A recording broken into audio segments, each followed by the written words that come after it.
Secretary Lu visited the procurement department to see Zheng Yu. Zheng welcomed him warmly, offering him a seat.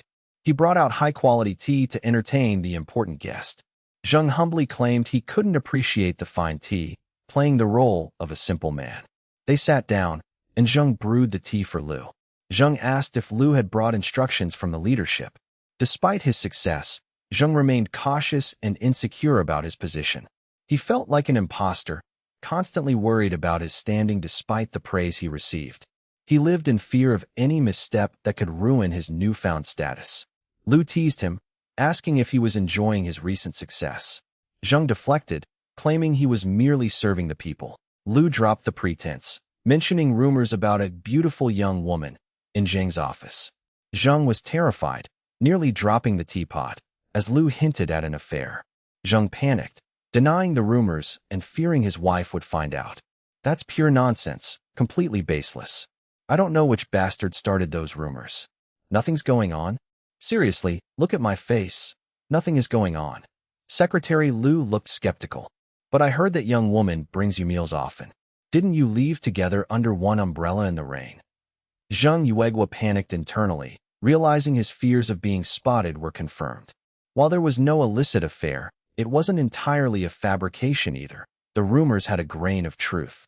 I forgot my umbrella, so she walked me to the door and I borrowed one from the security department. Ask them if you don't believe me. Relax, I'm not here to discipline you. I'm just curious, not here on behalf of leadership. Lu calmed him down before shifting to the real business. He sipped his tea. You've brought in so much meat that our cold storage is full, so we had to send the surplus to the main factory. Usually, the main factory supports us, not the other way around. This caught the attention of the deputy factory chief. This new deputy chief oversees logistics and employee welfare. I mentioned your achievements, and he learned you're the one sourcing the meat. It wasn't a secret that Zheng was a former procurement agent, but the volume was surprising. He asked about your channels. Since it's a friend in the mountains, he's envious and wants an introduction. Our factory chief is aligned with him, so I've been sent to see if you can arrange a meeting. It was rare for two successive deputy chiefs to share the same powerful patron, yet this one held significant influence. Clearly, this patron was powerful enough to keep his people in key positions without opposition. Such balance suggested high capability and status, preventing others from sabotaging their position. Seeing Zheng's hesitation, Lu understood. I was Zheng's key to promotion. Zheng was loyal, always paying for meals when dining with my brother to maintain the relationship. My relatives were well protected in the factory, thanks to their connection to a skilled level 7 worker. Furthermore, Zheng Yuegua, a procurement deputy section chief, was close to them and loyal to the factory chief, who held absolute power over production. While the deputy chief managed logistics, the factory chief controlled the shop floor, so no one dared provoke my kin. Don't worry, Zheng. I'm not asking you to hand over your source. This is a good thing. Lu patted his shoulder and told him the factory chief wanted a word. Zheng felt uneasy, unsure of the factory chief's true intentions. Between the rumors, the deputy chief's interest in me, and this summons, he was anxious. He entered the office and emerged half an hour later. His expression was unreadable, though he seemed somewhat melancholy. Meanwhile, in Sanshuiwan Village Party Secretary Su Daqiang asked the commune to approve using work points to pay villagers for helping me with hunting, counting it as collective income. Usually, organizing hunting without interfering with production tasks wouldn't require commune approval. The village collective had the right to decide such matters. The core issue was whether this was legitimate collective labor or private work. If it was private, using work points, a state-sanctioned currency, was problematic. If misclassified, the commune could face serious repercussions. The state promoted equality. Why should a private hunter hire people, and why should the collective facilitate it? Work points were for public service, not private gain. Trading work points for money, even for a good cause, violated core principles. The state served the public. Work points were for essential production tasks like farming or animal husbandry. Using them to pay for moving private gain meant trading collective interests for personal profit. The commune debated fiercely, while Secretary Qin listened in silence. A simple refusal would suffice, but Su Daqiang framed this as a lifeline for those on the brink of starvation. If the commune had no solution, People dying was a tragedy of circumstance. But if they actively blocked a viable solution, they would be responsible for the consequences. The commune couldn't be so heartless as to forbid self-rescue while offering no alternatives. If they blocked it, they would be obligated to provide relief, setting a precedent that would overwhelm them during winter. Resources were scarce, and many villages faced similar starvation. Secretary Qin realized I had presented him with a dilemma. He couldn't approve the use of work points for private service. Approval would invite political attacks from his rivals. Yet, refusal meant he had to find another way to help Sanshuiwan without triggering a wave of demands from other villages. Families were large, and starvation was a common occurrence. Often, the elderly would sacrifice themselves to leave more food for the young. A single meal could be the difference between life and death. Surviving childhood meant eventually becoming a productive worker. Many families survived by simply enduring until the children grew up. Enough. Using work points for private help is impossible. I will find another way to handle this. Secretary Qin settled the matter. He couldn't ignore the starvation, so he ordered Su Daqiang to be brought to his office. Qin left the meeting, preparing to speak with Su Daqiang privately. Su Daqiang, who had been waiting outside, hurried to ask for the result. Old Su, you're a veteran comrade. How can you propose such a thing? You're just causing trouble for the commune. You're wasting everyone's time. I have plenty to do. By the way, Secretary Qin wants to see me. I'll go wait in his office. The official left. Su Daqiang couldn't identify his specific department, but it was clear the collective sentiment was that he was deliberately stirring up trouble. If Su Daqiang reported an issue, Secretary Qin would be forced to act, which in turn would burden the other officials. Everyone knew food was scarce, but a local commune couldn't solve a national crisis that even higher-ups were struggling with. The planned economy existed precisely because food was insufficient. Rationing ensured that while no one was full, mass starvation was prevented.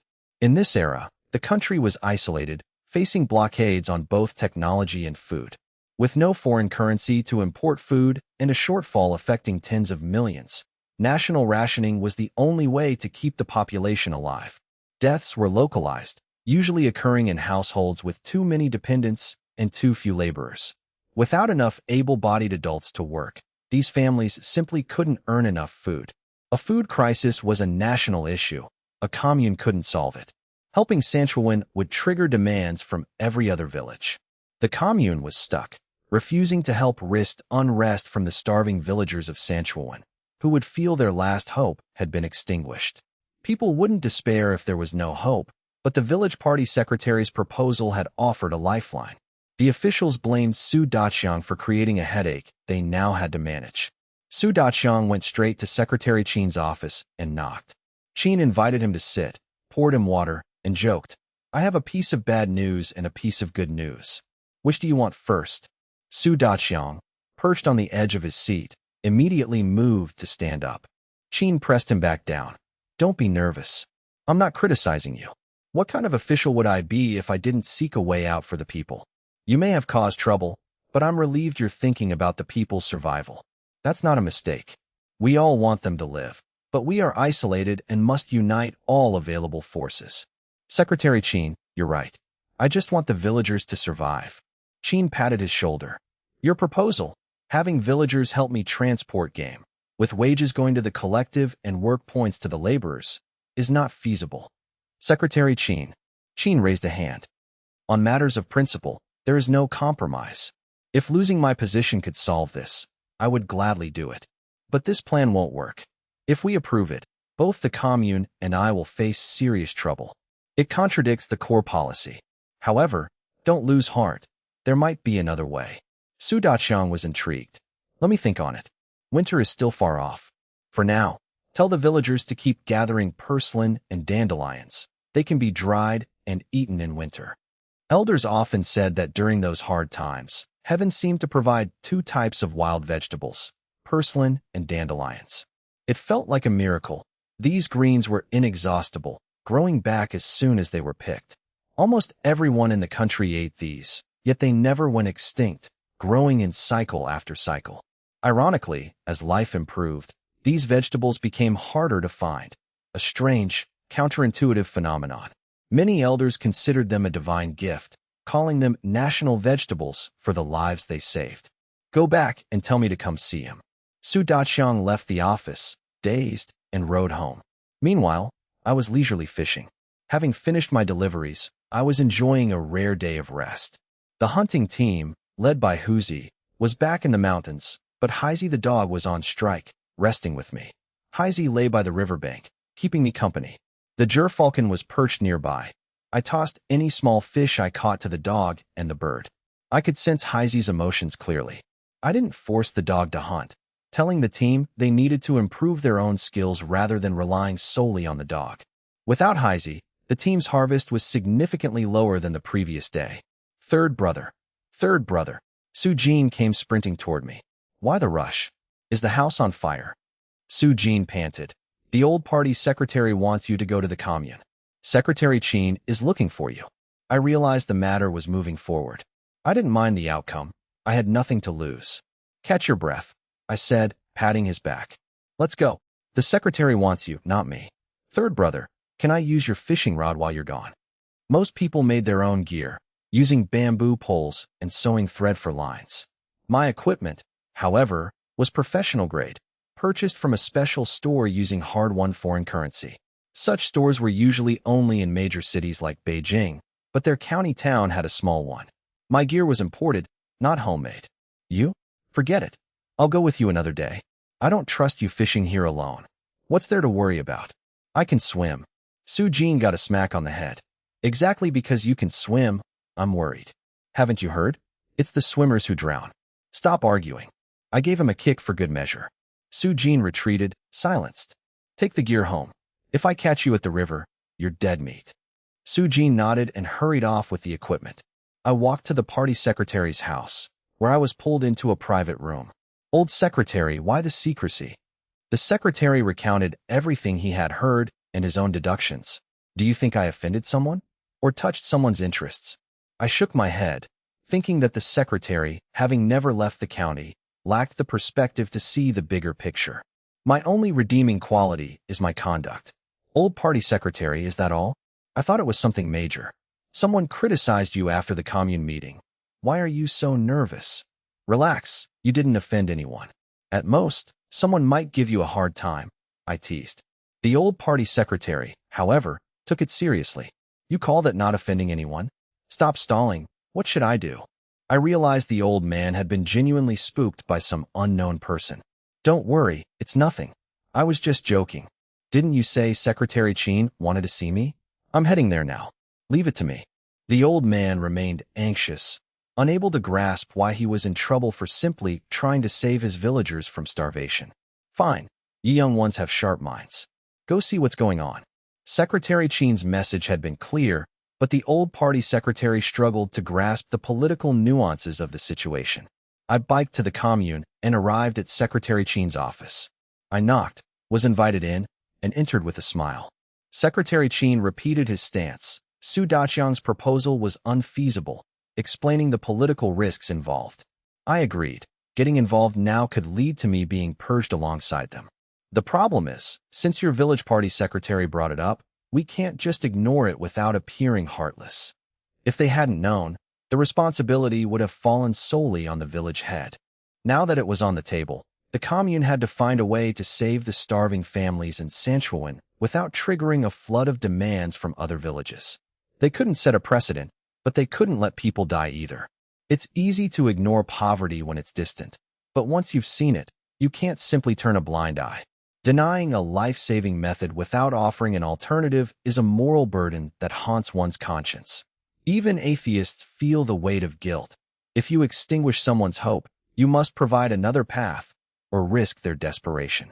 Dismissing lives as against regulations is hollow unless you provide a solution that actually keeps them alive. Secretary Qin was looking for a way to save them, and the solution had to start with the person who caused the stir. Secretary Qin, I understand. But it sounds like you're planning to strike the rich, tax the wealthy. Secretary Qin didn't know the specific term, but understood the concept. When the landlord falls, the village eats. While temporary, the ultimate goal was land reform to provide long-term hope. Being a wealthy individual rather than a landowner, used the term in a way Qin immediately grasped. Stop playing games. Didn't your village party secretary consult you before coming here? I believe he didn't understand the politics. But you, a peasant who became the wealthiest man in the commune, you surely understand. You're the richest man in the commune. Don't try to deny it. Secretary Qin, you flatter me. I'm only well off in our small village. In a larger one, I'd be nothing. Qin waved me off.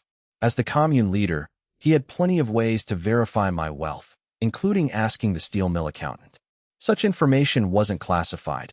A quick inquiry would confirm my status. Admit it, the old party secretary spoke to you first. I couldn't lie. The old party secretary would never hide the truth from the party. In this era, one's loyalty to the organization superseded personal relationships. While future generations might lose this sense of faith to the economic era, the current climate remained rigid. Purity often comes from isolation and stillness. Introducing change creates turbulence, but as they say, one must stir the water to catch the big fish. People are inherently selfish. Under the big pot rice system, there is no incentive to work harder than the next person. Once land is divided, however, people become meticulous, weeding every inch to ensure their own survival. Fairness is essential. Honor alone cannot fill an empty stomach. I did hear about it from the village party secretary. Exactly. You knew the outcome, yet you sent him here. You share responsibility for this situation. Secretary Qin was maneuvering to make me the solution, understanding that any direct commune intervention would invite chaos from other villages. If I, a fellow villager, stepped in to help, it would be seen as a private act of charity rather than a policy precedent. This allowed the commune to avoid the political trap. Qin was a good man, but he was powerless to conjure grain out of thin air. Resources were so scarce that taking from one to give to another would simply shift the starvation, not solve it. Even the higher-ups were struggling, and foreign aid was merely a drop in the bucket. So, in the end, you really are striking the rich. Qin chuckled. I had set this up knowing the old party secretary would fail, forcing the commune to turn to me. If the commune acted, other villages would riot. If I acted, it remained a local matter. Once people see an alternative to eating tree roots, they won't go back to suffering silently. How do you want me to help? I framed it as a favor, and Qin, knowing he was forcing my hand, accepted the dynamic. Their long-standing rapport allowed them to bypass the usual bureaucratic formalities. Even a county official couldn't act this unreasonably with a stranger. Qin valued my vision, fostering a relationship that was more than just professional. By accepting this favor, Qin was effectively indebted to me. I didn't care about the money. I cared about building connections with stable, official figures. Other sectors didn't interest me. I had to be careful. If I helped too easily, I would become a target for every lazy person in the village. One must never underestimate the ugliness of human nature. Secretary Qin decided to let me handle the local tyrants, but he knew he had to support me to ensure the plan succeeded rather than killing the goose that laid the golden eggs. It's a deal then? You handle this, and I'll take care of your transportation issues. They reached an agreement. I wouldn't suffer a loss, as I intended to bring hope to those in the commune who were struggling to survive. Since the cost was high, I needed a return. What exactly did Secretary Qin promise?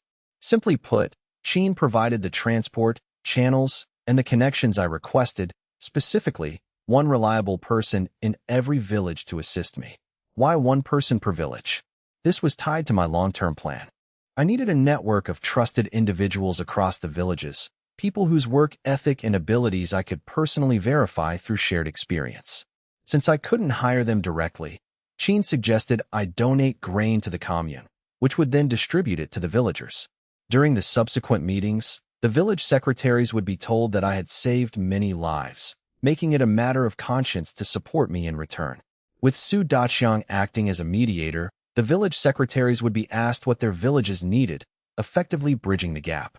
The village heads would then select individuals, ideally those who had received aid, to help me, with the collective providing their compensation. These villagers would be more than willing to work for their benefactor, even without pay. While hiring dozens of people directly was impossible, a village secretary had the authority to assign a single person to a task. For instance, if someone was needed to deliver a letter to the county, the secretary could justify it as a collective task. The secretary would simply record it as half a work point, making the task official. Though letter delivery wasn't a standard task like herding or collecting manure, village secretaries held enough power to authorize such minor assignments. Of course, this couldn't be abused for long-term idleness, but it worked for occasional tasks. Because I had genuinely helped the villages, the collective would easily approve this arrangement, as everyone understood the value of reciprocity.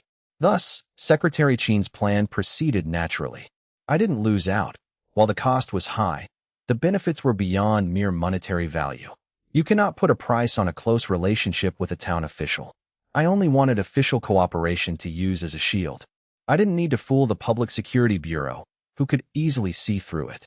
I only needed to convince the villagers, especially those in Sanshuiwan and Manhwa, to keep them from causing trouble. At the training base in Sanshuiwan, I sat with Huzi and Zhang Ligua, surrounded by the 15-man transportation team. Who's coming with me to the black market tonight? I couldn't explicitly state that this was a scheme orchestrated with Secretary Chin. I had to frame it carefully. I spoke publicly because I knew that once the men started hunting and paying the 500 yuan fee, some would eventually grow greedy and want to go solo. They might think they could earn more by working for themselves, buying their own guns, and supporting their families without giving me a cut. They would eventually find their own channels and ignore the debt of gratitude they owed. I was preemptively warning them. These channels and resources were hard-won, and going solo would only invite jealousy and betrayal. I had paid a heavy price, donating massive amounts of grain to the commune to secure this protection. I targeted those who were truly destitute, ensuring the commune's support.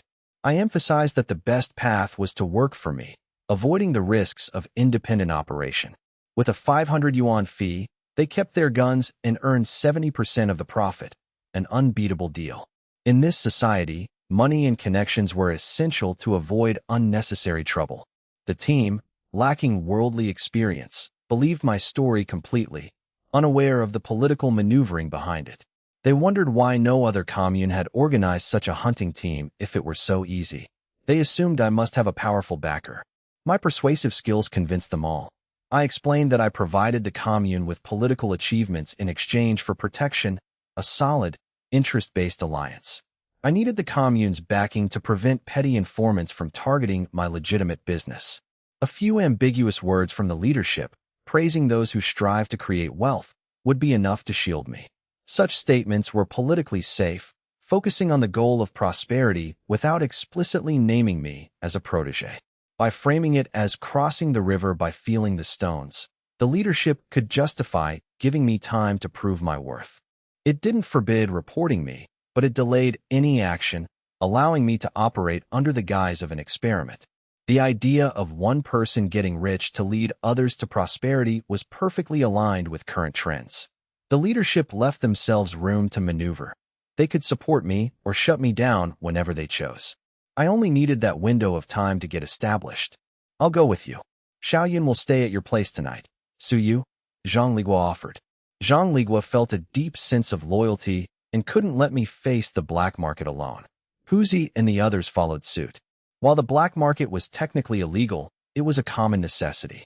It wasn't a secret that people visited it when the collective ran out of food. Village heads, accountants, and militia captains often organized these trips. It was a leadership-level necessity. Everyone was in the same boat. Reporting such activities would be foolish, as a small reward wouldn't save anyone from starving during the winter. I shared my plans to demonstrate trust in my team. Everyone knew they frequented the black market, but they maintained the facade of going home to fetch grain. They were only risking their lives because they lacked enough food at home to avoid being a burden. I praised their loyalty, explaining that I had insisted on recruiting these unregistered residents because I believed that respect and trust would make them the most reliable brothers. I hoped that since I had helped them, they would return the favor in the future. The men were moved, pledging their absolute loyalty and threatening to deal with anyone who dared betray me. Though the exchange was overly sentimental, it effectively silenced any potential dissenters who feared being reported by their peers. People are often guided by the collective, caught between trust and suspicion. Because they cannot gauge the sincerity of others, they remain silent and follow the crowd. True unity is rare because everyone has personal concerns, making open defiance against authority nearly impossible. I instructed them. Tonight at the black market, we aren't buying grain yet. We are scouting sellers to negotiate bulk private deals. If one market isn't enough, we'll visit others until we secure enough for the entire commune. The grain itself was affordable, but the sheer volume required made the logistics difficult. We make contact tonight, trade tomorrow. The Sanshuiwan militia will assist, so don't worry. The men were relieved. Since the commune couldn't openly source grain for the starving, Secretary Qin had ordered Su Daqiang to support my efforts. They also needed Zheng Yuegua's involvement. Factories often used procurement officers to acquire non-planned supplies, without questioning the source, paying market rates to ensure the job got done. This was an unspoken rule. A procurement officer's connections were their livelihood. Asking how a magician performs a trick or how a company develops a drug is pointless. The result is what matters. If the process were public, innovation would stop. Thus, the factory only cared that the goods arrived, leaving the officer responsible for any risks. Therefore, Zheng Yuegua had to act as the official buyer. If I bought it, people would ask about my lack of grain coupons. If a procurement officer bought it, it was legitimate business. The commune would handle the legalities. I only needed to deliver the grain, and the commune would absorb it as a legal acquisition. The commune understood how to navigate the law better than I did, so I didn't need to worry about the technicalities. It was no secret that I knew Zheng Yuegua, a deputy section chief at the steel mill who clearly had his own channels. If I learned of non-planned supplies and had the commune's procurement officer facilitate the purchase with my funds, it would be entirely legal. It was a perfectly valid transaction. As long as everyone remained united, the narrative would hold up under scrutiny. After dismissing the men, I was visited by Captain Qin of the militia. The old party secretary had sent him, though the black market trip was a minor concern. Without evidence or a flagrant arrest, public security could not prosecute if a legitimate source for the goods was provided. If someone reported you for having extra grain, but it couldn't be found, they couldn't touch you. While people usually hid their black market goods well, the risk remained if they couldn't explain their origin. With Zheng Yuegua providing the cover, it wouldn't look like I was buying from the black market. No one would believe a procurement officer would risk his career to help the masses, making the non-planned supply story more plausible. I was surprised to learn that the Manhwa militia would also be involved. I was wary of involving outsiders, even if I didn't fear them reporting me. Captain Qin reassured me. Secretary Qin spoke to Ma Sanyuan personally, framing it as non-planned supplies, not the black market. Non-planned supplies were goods diverted from official channels, often sold at high prices. While countries might be under embargo, private individuals often traded goods as a business. Sometimes, these were simply surpluses, like raising 15 pigs when only 10 were required by the state. The extra 5 pigs were non-planned and could be sold by the collective or a procurement officer. Aggregating these small surpluses required significant influence and logistical skill. Once gathered, selling them at a high price was legitimate business, not black market activity. Ma Sanyuan wouldn't dare cause trouble with Secretary Qin involved. What did he say? I asked. He and our village head agreed to provide backup from the rear, acting as an insurance policy. It was clear Ma Sanyuan knew the plan, even if he didn't know the exact source of the grain. If Secretary Qin arranged it, I have nothing to worry about. Secretary Qin's involvement meant he knew how to keep Ma Sanyuan in line. I realized Ma Sanyuan was more adept at networking than the local village head. Ma Sanyuan's past actions, like seizing Lai Tu-san's property, proved he was opportunistic. Such exploitation was common in this era, as few could resist the temptation of power. To be a village head, one had to have a good class status, meaning they had to have been poor for generations.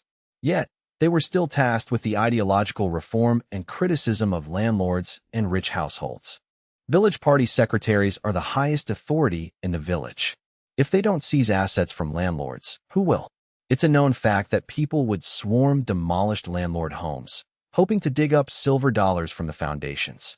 Finding just 2 or 3 silver dollars could change a family's fate, even allowing a poor man to afford a bride. This is a chance to change one's destiny. The idea of a selfless village party secretary who only relays orders and refuses to touch any loot is a fantasy. Let's be realistic.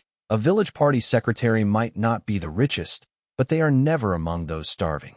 They often lead the charge, systematically stripping every landlord and wealthy household in the village. In one word, scorched earth. After the chaos, landlords are left penniless. Wealthy households, seeing this, inevitably hide their treasures to avoid being the next target. This is why landlords suffer more than the wealthy. They are the primary targets, leaving them no chance to hide assets. Wealthy families can at least stash a gold ring or silver bracelet. Landlords lose everything. That's why the wealthy family in my village could still keep their grandson fed. They clearly had hidden reserves. Su Daqiang didn't lead the looting, but Ma Sanyuan used the chaos to seize Lai San's house. I previously thought this was standard behavior for local officials. However, Qin Xiangyang's insistence on involving Ma Sanyuan, combined with Ma's land grab, suggests Ma has greater ambitions. Unlike their own modest village party secretary, Ma Sanyuan has clearly leveraged a connection with Qin Xiangyang. Ma has likely pledged loyalty to Qin. In these brutal political struggles, leaders need local support, and subordinates often survive by proving their utility to those in power. Qin isn't just building a clique. He is securing his own survival by gathering local grassroots support. A high-prestige official is hard to touch, as any move against them could trigger an uncontrollable backlash. Qin trusts Ma because, once Ma is picked aside, no one else would dare recruit him, fearing he might be a plant. Ma has no choice but to support Qin. If Qin falls, Ma's path to advancement vanishes. I realize that Qin's willingness to let Ma appear in public shows he isn't worried about Ma causing trouble, regardless of the conflict with Sanshuiwan. Qin knows exactly what he's doing. He has Ma under his thumb, forcing him to act as directed. Qin Xianyang is far more capable and politically savvy than he appears. Fine, you coordinate with the Meijiawan militia tomorrow. I'll stay out of it. I have my own hunting team of 17, 15 unregistered residents, plus Huzi and Zhang Ligua, making 18 in total. That's enough to secure the grain. A double cross is unlikely. The group is too large, and word would spread, ruining their reputation. Public security knows where the black markets are. They tolerate them, but if there were a massacre, they would crack down immediately. If that happened, my team would have to flee and live in hiding forever, as public security could easily track them down. Even the black market bosses have to answer to the authorities. 18 deaths would be a major case that no one could suppress. I know that professional criminals don't double-cross on the first deal. They wait until trust is established to maximize the payoff. I left Qin and gathered my team, ordering them to scout the locations of all black markets and pigeon markets in the county. The team is bound by shared financial interests. Betraying me would only cut off their own livelihood. Beyond sentiment, the profit motive ensures their loyalty. After months together, they trust me implicitly and would follow my orders without hesitation. In this era, you have to be ruthless to survive. They are all hardened survivors who understand the necessity of their actions. They are the best of the unregistered residents, and they know they have no other options. By nightfall, everyone returned. Boss, we're back. Good. I've made cabbage and pork soup and warmed up some rations. Wash up and eat while you report. It was the first time their boss had cooked for them. Thanks, boss. They washed up, and I joined them, eating heartily. They dug into the soup and vegetable buns without ceremony. The buns were made of elm seeds. Not the best, but they were used to hardship. Boss, where did you get this cabbage? It's delicious. Eat up and stop talking. What did you find? I had stored the cabbage in my space, which keeps items in stasis. A hot bun stays hot for a year. I plan to sell these vegetables in winter for triple the price, as fresh produce is a rare, special supply. Land is prioritized for grain, making vegetables scarce. Most stored cabbage rots or spoils by winter. Other vegetables fare even worse. I have been quietly hoarding vegetables, taking advantage of my expanding space. Boss, there are 4 black markets and 4 pigeon markets in the county, 1 in each direction. There are ghost markets too, but they rarely deal in grain. Tiesuo returned the remaining 10+ yuan from the money I gave them for bribes and cigarettes. Information isn't free. You have to grease palms to get strangers to talk. Keep it. Use it to buy some extra food for the brothers later. Thanks, boss. The team was grateful for my generosity. The fact that they spent a significant portion of the money shows they did the necessary legwork to get reliable intel. You can't get information without buying a meal or a pack of cigarettes for the right people. Good. After eating, map out the locations, terrain, and surroundings. Be careful not to be spotted. These markets are guarded. Don't get yourselves watched. Safety first. Understood. I'll draw a map for tonight's operation. I nodded. Tiesuwa is reliable and understands the importance of reconnaissance. They need an exit strategy in case of a public security raid. I don't want to have to bail them out of a dead end. I urged everyone to prepare diligently, emphasizing that the hunt was for the collective good, not just my own benefit. I'm full. I'll take a bowl home for your sister-in-law. You all keep eating. Just report back what you find this evening. The men agreed, and one even brought a small basin to help me pack some pork and cabbage soup. Though the hunting team was small, it mirrored society's hierarchies. I accepted the gesture, thanked them, and headed home. Brother Zhang, how much grain do you think the boss is buying? He's scouted so many black markets. It must be a huge haul. Zhang Ligua shot the man a sharp glare. Is that any of your business? Don't get any ideas. Don't ask what you shouldn't. The boss pulled you out of the mud. He can just as easily throw you back in. If I catch anyone betraying us, I'll kill them myself. As their instructor in combat, marksmanship, and fitness, Zhang Ligua was the authority figure, even if his training focused on hunting rather than crime. His stern demeanor and superior skills earned him universal respect. Even Huzi begged to learn from him. His outburst silenced the group instantly. Cough. Brother Zhang, don't worry. We remember the boss's kindness. If anyone betrays him, I, Tiesuwa, will be the first to stop them. Right? We won't allow it. The others chimed in, well-versed in the rhythm of collective slogans. See that you do? He's been good to you and me. I won't have a pack of ingrates. The group nodded fervently. The man who spoke earlier lowered his head, realizing he'd overstepped. Without me, they'd be nothing. Divide into 4-man teams. I'll lead one, Huzi another, Brother Zhang the third, and Captain Qin the fourth. Any objections? The 15 men split into 3 teams.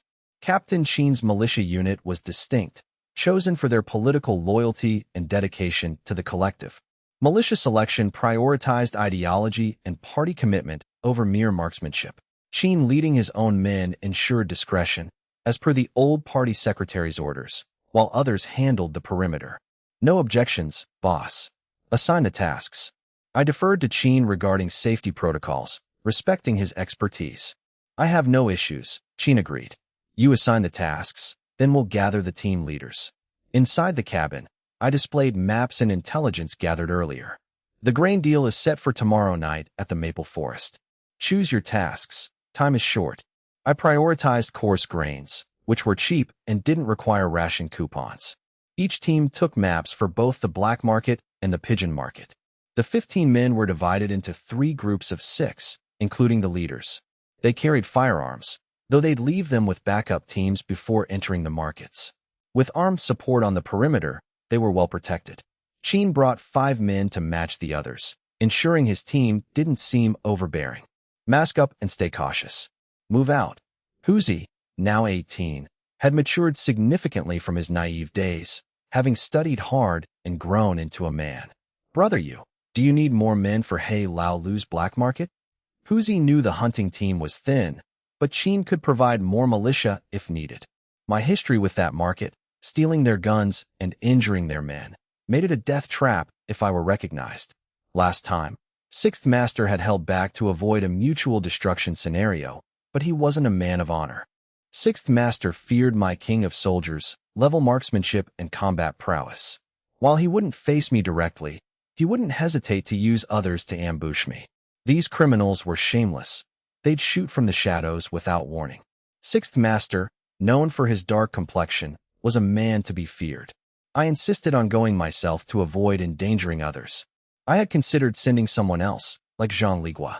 But if He Lao Lu had already identified me, sending a proxy would be walking into a trap. I had humiliated the gang, and in the underworld, face was everything. With the local police having investigated me, and He Lao Lu's connections to the authorities, my identity might already be compromised. A black market boss with a protective umbrella could easily bribe an officer for information. It wouldn't be hard to narrow down a suspect based on age, gender, and skill level. I fit the profile perfectly, a hunter with elite marksmanship. If the boss knew, he might be biding his time. Perhaps he was waiting for me to be away from the village or for the police heat to die down. Assuming the worst, any team sent would be walking into surveillance. Even with my sixth sense, I wasn't invincible against long-range observation. Don't worry about me. Stay alert on your end. Huzi grinned. Don't worry, brother Tiesoa is with me. We'll be fine. Tiesoa, while not the best fighter, had the experience to handle negotiations. I patted Huzi's shoulder, and the team split up to enter the county town. I led my 5 men toward He Lao Lu's territory. Heiwa, stay here as backup. I'll go in alone to avoid detection. Don't worry, boss. I know this forest like the back of my hand. Heiwa grew up in these woods, familiar with every trail and pitfall. His local knowledge made him the perfect choice for the support role. Stay sharp. I'm going in. I leaped away, vanishing instantly. I adjusted my collar and stepped into the black market. I returned shortly after.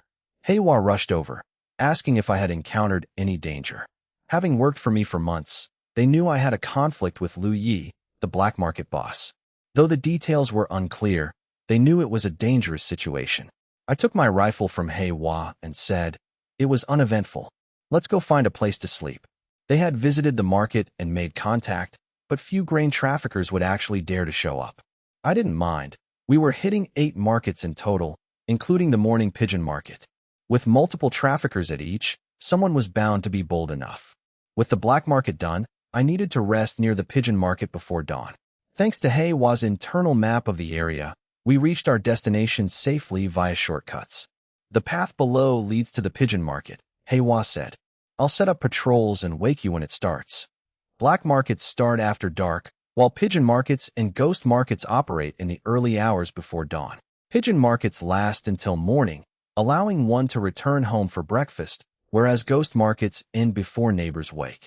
Ghost markets deal in stolen goods, while pigeon markets involve trading or selling for cash. Less risky, though still wary of public security. In a pigeon market, you can just run. In a ghost market, you face theft charges if caught, and police raids are unpredictable. Of course, few raids are truly thorough, as most operators have backers. Fine. I'll rest in the trees. You all take turns, I ordered. Understood, they replied. I leaped into the trees with effortless, silent grace. My men were long accustomed to my agility, having seen me move through the canopy like a phantom. What once seemed miraculous had become mundane to them. While others could climb, none possessed my fluid, natural elegance. 2 of you take the first watch. I'll take the second half, I instructed. They complied without objection. Heiwa was the best fighter and marksman among them, which is why I trusted him to lead. Hard work had paid off for them. Boss, wake up. The pigeon market is starting, Heiwa whispered. They were close enough that any loud noise would expose them. An unspoken rule of these markets is to keep voices low. If they were as noisy as a regular marketplace, they would have been shut down long ago. Even with protection, blatant disregard for the law forces the police to act. Public reports trigger police intervention, so silence is a survival necessity. Heiwa climbed a tree to report, though his climbing skills were mediocre. I yawned, stretched, and peered toward the pigeon market. It was pitch black, but my night vision rendered the scene as clear as a monochrome photograph. "B-boss, why are your eyes glowing?" Heiwa stammered. I retracted my focus. "It's a sign of superior night vision," I lied smoothly. Heiwa, uneducated, believed me, having seen my eyes reflect light like glass marbles. In reality, I had simply strained my eyes to see further, causing the anomaly. "Don't overthink it. Let's go," I said. I jumped down, followed by Heiwa, who was much better at descending than climbing. "Be careful," I warned. "Stay hidden and wait for my signal." I masked my face and entered the market.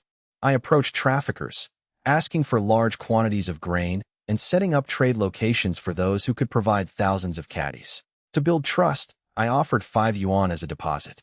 Even if the seller didn't show, 5 yuan was a fair day's wage, making the risk worthwhile for them. This tactic ensured the traffickers would actually show up. I gave my other teams similar funds to distribute as deposits, ensuring they secured the best leads. Since few traders had over 1,000 caddies, the total cost was minimal. I returned shortly after, carrying 2 puppies.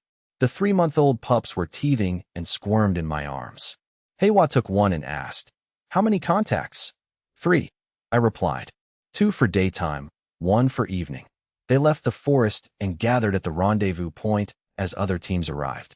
As dawn broke, they examined the dogs. "What breed is this?" "German Shepherd," I answered. These dogs were known as big wolf dogs in the village, often associated with the Japanese invaders. Owning a foreign breed was risky. Selling one would invite questions about its origins. One might be accused of having traitorous ancestors if they couldn't explain the source. During these sensitive times, all foreign correspondence and items were strictly inspected. Foreign books or items from Hong Kong could lead to home raids or imprisonment. Anyone with overseas connections was under constant scrutiny. A dog was less suspicious, but still required a plausible story. "Will these really grow into big wolf dogs?" someone asked. I dismissed the association with the invaders. These are prized working dogs used by police and military worldwide. They have nothing to do with the invaders.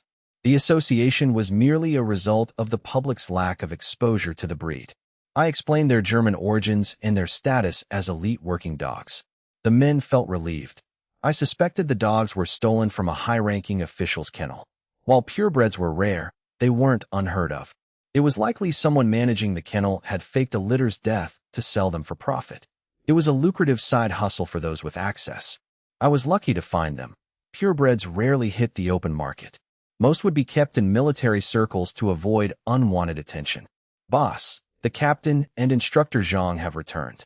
Sure enough, Qin Xiangyang had arrived too. I hurried over and asked if things had gone smoothly. "Not bad. Of the 100 yuan you gave, we spent half. Here's the rest." Qin Xiangyang, Zhanggu, and Huzi handed me the leftover money. I took it without fuss. "Come on, into town for Baozi." They usually cooked at home, but after a busy night with many rotating watch, nobody had slept well. Working all night with no thanks would be wrong. The hunting team didn't know me. They'd only helped their boss. Helping me helped them too. If I fell, they'd suffer, but that was separate. Like a factory boss demanding everyone's ID to take a loan, so you won't lose your jobs. That wouldn't wash. Duties had to be clear. This was my job as boss, or why gather under me? So this was a favor, not a given. "Boss, eat at home. Treating so many at a restaurant. Isn't that too lavish?" They meant well, but I knew better. Over a dozen men up half the night. Sent home hungry? That wasn't how you treated people. "Enough. You worked all night. I know you're trying to save my money, but hearts aren't stone. You treat me sincerely. I won't send you back hungry. Listen, soup dumplings. No fine food or wine, but filling our stomachs won't be a problem." "Great. Boss is generous. Thanks." Cheerful thanks rose all around. That fired them up. Effort needed a visible return. Ignore people long enough and nobody helps. "Boss, this Baozi shop. Every filling, plus soy milk and fried dough stick." I nodded. Near the main road with commute traffic, the shop did solid business. Still, don't expect warmth from a small state-run restaurant. "Shopkeeper, 10 Baozi each, 5 meat, 5 veg, a bowl of soy milk, and 2 fried dough sticks apiece. Pickles are free, right? Bring a plate." Like many hotels, state-run restaurants brought a small dish first: radish, pickled Chinese artichoke, pickled cabbage. "Got it." One moment. The hunting team followed, collected the servings, and brought them back. 1 plate of 3 pickles per table. Not every diner got free pickles. If they did, the state-run restaurant would be stripped bare. Only orders past a certain spend got a plate. Order just tofu pudding and forget it. "Crispy, these Chinese artichokes are great." I smiled and nudged the dish toward Huzi to dig in. I took a chopstickful myself. Crunchy, with chili and sesame oil, fragrant. State-run restaurants didn't skimp. Sesame oil like water, proper seasoning. The pickles were likely centrally supplied, not unique here. Crisp, tasty, and well-seasoned. Chinese artichoke, also called earth gourd or silkworm babies in dialects. A underground tuber pickle that tasted fine. Eat freely. Want more? Ask. No fine food or wine, but I won't skimp on filling you. Don't be shy. Meat Baozi then weren't like later ones. Portion specs mattered for meat ration coupons. Short the meat and fraud charges weren't far off. So these were big and stuffed, nearly like homemade, larger even than later soup dumplings. Honest and generous, not their own cost, so no skimping. Good. Cheers followed my words. Even modern soup dumplings, 10 would nearly fill you. These big meat ones, 4 or 5 max for a big eater. Years without white flour, plus rare meat, made that no exaggeration.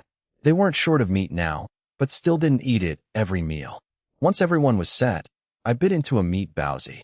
How many sellers did you arrange? When? I'd been busy seating people. At my table sat the transportation team leads and militia captain Qin Xiangyang. 8 on my side. Not sure how many will show, but the money's paid. If those old dogs screw me, I'll corner them tomorrow night. 5 yuan deposit. Not huge, not tiny. Too much risk to scam. Too little looked like a joke, not worth the risk. Private meetups after black market or pigeon market deals to deliver home were rare. They exposed identity. Even masked, daylight gave away looks and gait. Still, after a few deals, private pickup spots happened. Always using the black market risk being watched. Better, meet, inspect goods, pay, leave. No wasted time. Daylight deals like mine meant no plan to rip anyone off. Daytime robbery was too risky even in empty spots. People then were eager. Break the law and someone would tip public security. So daytime traders were mostly sincere. Night gunfire. Folks might only report later. Daytime, militia from any village would check. Shots carried far, so almost nobody risked daylight violence. Some had arranged 4 sellers, some 8. Varied, but each could bring over 1,000 gene of coarse grain. We've still got stock in the cellar, right? I meant game, not from our big hunts, but scattered kills by the hunting team. I hunted one day, rested one. The hunting team trained when idle, and training needed live drills. Novices couldn't, but they'd mastered marksmanship. More aiming drills were pointless. Better to drill in the field and correct faults. Effective, and everyone stayed keen. Game sold for a cut and fed them, a real treat. For food, the boys worked hard. Yeah, I led a team yesterday. Huzi another, good haul. Huzi used 2 gene of meat to coax Heizi into hunting all morning. Heizi was sharp as a 7 or 8-year-old. Force wouldn't work. He wouldn't bite Huzi, but wouldn't help either. Bribes might, depending on mood. Hot days, forget it. Heizi didn't get meat every meal, but every meal had some animal protein. Not my extravagance. Hunting dogs needed that, and less cooked household food the better. Used to table scraps, a dog loses interest in offal and turns into a sly dog. Looks busy, doesn't try. Even scenting game, it pretends not to. That's a sly dog. Lazy and tricky. Many causes. Food is one, not the biggest. Most come from unclear rewards and punishments. Same food whether you work or not. Why hustle when other dogs do the work? Sly dogs may slack, but a dog that acts well isn't stupid. Heizi had the smarts for it. Just wouldn't try it on me. My nose matched his. Fake missing a scent, and another owner might miss it. I'd catch it at once. Heizi wouldn't fool me, but Huzi had no dog nose. Heizi could run him through the forest without a single rabbit, dodging every trail. So Huzi had to butter up a dog. Force failed, and Heizi held grudges. Keep that up and Huzi would cry. Dogs take after their masters. Temperaments match, and bonding takes work. A hot-tempered dog usually has a hot-tempered owner. Heizi is intelligent and responds only to soft tactics, much like me. While I might tolerate a hard approach, outsiders who try to force Heizi will only find themselves sabotaged and empty-handed. Huzi knows this from bitter experience. Clean up. I'm taking people to haul the game this evening. After the meal, I saw off the hunting team and headed straight to the steel mill. After registering at the gate, I went to the procurement department. Zheng Yuegua had actually been planning to speak with me. The main factory's vice director wanted to meet me. Zheng had been stalling, but he knew I was sharp and wanted to consult me before deciding what to do. They exchanged pleasantries, and I got straight to the point. You want me to facilitate an off-plan supply purchase using your funds. Just accompany me. You don't need to reveal your identity, just be seen leaving with me. We also need the factory's transport team to haul the grain. The commune's transport team was too small and poorly equipped compared to the factories. Using the transport team for non-factory business is tricky. If the commune requested it, it would be fine, but Zheng noted that I wasn't an official commune representative, making the request hard to justify. I realized I had underestimated the bureaucratic hurdles. While the transport team had helped move game before, that was a factory-mandated task. This was merely supporting a partner, which was a gray area. Factories often helped rural areas by providing film screenings, as many communes lacked the equipment or personnel. This was a standard duty for factory projectionists during their downtime. It was a case of the capable doing more. How about this? I have 1,000 caddies of game. You bring 2 trucks to help me, and on the way back, we load the game to sell to the factory. That makes it factory business, right? Zheng realized this was using public resources for private gain, but he considered it a clever workaround. Since I was a close friend, Zheng decided to help. Wait here, I'll go to the transport team. Zheng grabbed tea and cigarettes from his drawer and left. As soon as he left, a clerk named Shaoli entered. Comrade Su Yu, I'm Shaoli from procurement. I'll keep you company while Section Chief Zheng is busy. I politely declined the company, preferring to drink my tea alone. Shaoli flattered me, calling me the pride of the factory for securing meat for the workers. Meanwhile, Zheng bribed the transport team members with cigarettes and knocked on the chief's door. Old Lu, look what I brought you, Zheng said, offering the premium tea. You're usually stingy, old Zheng. What do you want? After some negotiation, Zheng secured the transport. It was a minor favor, easily granted if one knew how to navigate the social dynamics. Transport is settled, Su. Now, I need your advice on something else. Zheng explained that the main factory's vice director, a former department head who rose through elections, wanted to meet me. Zheng didn't know him well, as they were in different departments. Should you meet him? I pondered this. If the vice director wanted the meet, why let the branch factory handle it earlier? The previous vice director was now the branch factory head. If there were internal politics, Zheng's transfer might have been more complex. It seemed illogical to offend a peer over a small amount of meat. I doubted a high-ranking official would be desperate for meat. The lower levels were the ones truly struggling. It didn't make sense to risk professional friction for such a trivial reason. I'll consider it, but first, help me finish this current task. I decided not to overthink it. My hunting activities were outside the vice director's jurisdiction. If it were about illegal hunting, the public security would be involved, not a factory official. I would meet the man only after my current business was concluded. Let's go then. I'll request leave. Zheng handled the leave, and I greeted the transport team, handing out cigarettes. They had plausible deniability. If questioned, they could claim mechanical trouble delayed them. Without a whistleblower, the truth would remain hidden. The drivers were pleased with the filtered cigarettes. They lit up and shared with their apprentices. 2-man crews were standard to ensure security and assistance in case of breakdowns. This was the standard protocol for both long and short hauls. I and Zheng split into different trucks. To the maple forest? Let's take the back road. It's faster. I had struggled to find a location that was both secluded enough for safety and accessible enough for transport. The maple forest was the perfect compromise.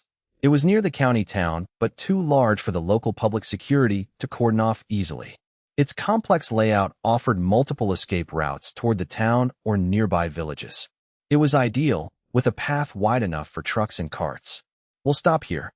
Wait for my signal, I told the drivers. The 4 men waited by the trucks, smoking, until the hunting group arrived. They're here, and they're armed. The 4 men whispered, nervously chambering rounds in their pistols. The steel mill's transport team was legally armed, a necessity for traversing desolate routes where desperate locals might pose a threat. While murder was rare, highway robbery was common. Drivers were often targeted, sometimes brutally, making sidearms a standard precaution for the trade. I had insisted they bring their weapons for this black market grain deal, emphasizing that even in broad daylight, caution was paramount. Master Su, stay calm. Those are our village reinforcements. We're buying off-plan grain for the commune. The sellers are dangerous, so we're taking precautions. I understand. Hearing it was a sanctioned commune purchase, Master Su felt relieved. As long as it wasn't illegal, he was safe. He had feared he was being dragged into a private, illicit deal by his superiors, but he dared not refuse them. He had decided to play along and collect his share, but knowing it was for the commune made things much easier. He realized the commune couldn't officially source off-plan goods, so using private transport and a middleman was the only logical way to bypass policy. Brother Yu, the brothers are here. The Sanshuiwan group is in the back. Want to meet them? Nearly 50 men were present, 18 from the transport team, including me, Physique, and Zhang Ligua, plus 20-plus militia from Sanshuiwan led by Captain Qin. I'll meet them. Captain Qin, hide your men. Don't expose our full strength. In these trades, you need enough men to prevent being robbed, but not so many that you look like you're planning to rob the sellers. Understood. Militia, find cover and stay hidden, Qin ordered. Qin disappeared into the woods. Zhang Ligua took charge of the hunting team, as he had trained them and shared a better tactical rapport with them than I did. With 20 men and 20 guns, the force looked reasonable for a large-scale grain transaction. Any fewer, and they couldn't move the thousands of pounds of grain. Any more, and they would look suspicious. The goal was to convince the sellers that their 20 men were their entire force. If the power balance seemed even, both sides would feel comfortable proceeding. I walked back to meet the Sanshuiwan contingent, who had sent almost all their militia. Captain Ma, thank you for your support, I said, shaking hands. The Sanshuiwan men were cool toward the Sanshuiwan group, influenced by past minor grievances. While not enemies, they held a low opinion of Sanshuiwan. I didn't mind the cold reception. I handed out cigarettes to everyone. Outsiders needed immediate incentives to stay motivated. A motivated team could be the difference between life and death if things went south. I needed them to be ready to act, not pretend to be deaf or blind when needed. Captain Ma was a man of vision, but he still had to answer to his men. The cigarettes worked. The men's attitudes shifted immediately, warming up to me. They had been bitter about a previous hunting incident where I only gave them one wild boar as compensation. They had viewed me as wealthy and heartless, but the gesture of the cigarettes changed their perspective. They realized that my success was earned through my ability to handle people. Once they personally benefited, their collective grievances vanished. Don't worry, if those traitors try anything, we've got your back. Exactly. I secured their cooperation. Captain Ma, a steady, older man, wasn't easily swayed by a cigarette, but he appreciated the gesture. A simple greeting made a world of difference compared to being ignored. Captain Ma, please send 2 men ahead to scout. If there's trouble, signal us so we can flank them. Ma, an experienced hunter, understood the tactic perfectly. He agreed that splitting the force was the best way to maintain stealth. Agreed. Let's coordinate our 2 villages. I exchanged pleasantries and left them to discuss tactics, feeling it was best to give them space. Returning to my group, I announced, I'm going to get the money. Physique keep watch. I kept the money in my space, but I had to maintain the charade of going to retrieve it. Don't worry, I've got it covered, along with Brother Zhang and Captain Qin. I nodded and left, timing my return perfectly for the meeting. I arrived back right on schedule. I carried a bag, and everyone knew it was filled with cash. Grain was scarce and required ration coupons, forcing people into the black market, which rural folks feared due to its illegality. Brother, they're here. Physique dropped from a tree, his agility vastly improved by months of training under Zhang Ligua. He could now climb walls and trees with ease. His dedication to training far surpassed the others. Everyone, heads up. They're here. The men pulled on wool masks, covering their faces completely. The steel mill driver was stunned. Why were they dressing like bandits? I had covered the truck plates and changed their clothes, but I had forgotten to warn the drivers about masks. I realized my oversight. I had a mask for Zhengyu, but not the drivers. Brother Zheng, take the drivers and hide behind the truck. You don't need to be seen. Zhengyu, sensing my embarrassment, smoothed things over. No problem. Master Su, let's hide in the back. They nodded and ducked behind the vehicle. The others were fully disguised, their bayonet-fixed rifles marking them clearly as either militia or security personnel. They had removed their bayonets. While not strictly forbidden, carrying them on personal firearms was cumbersome and drew unwanted attention, as bayonets usually accompanied new rifles.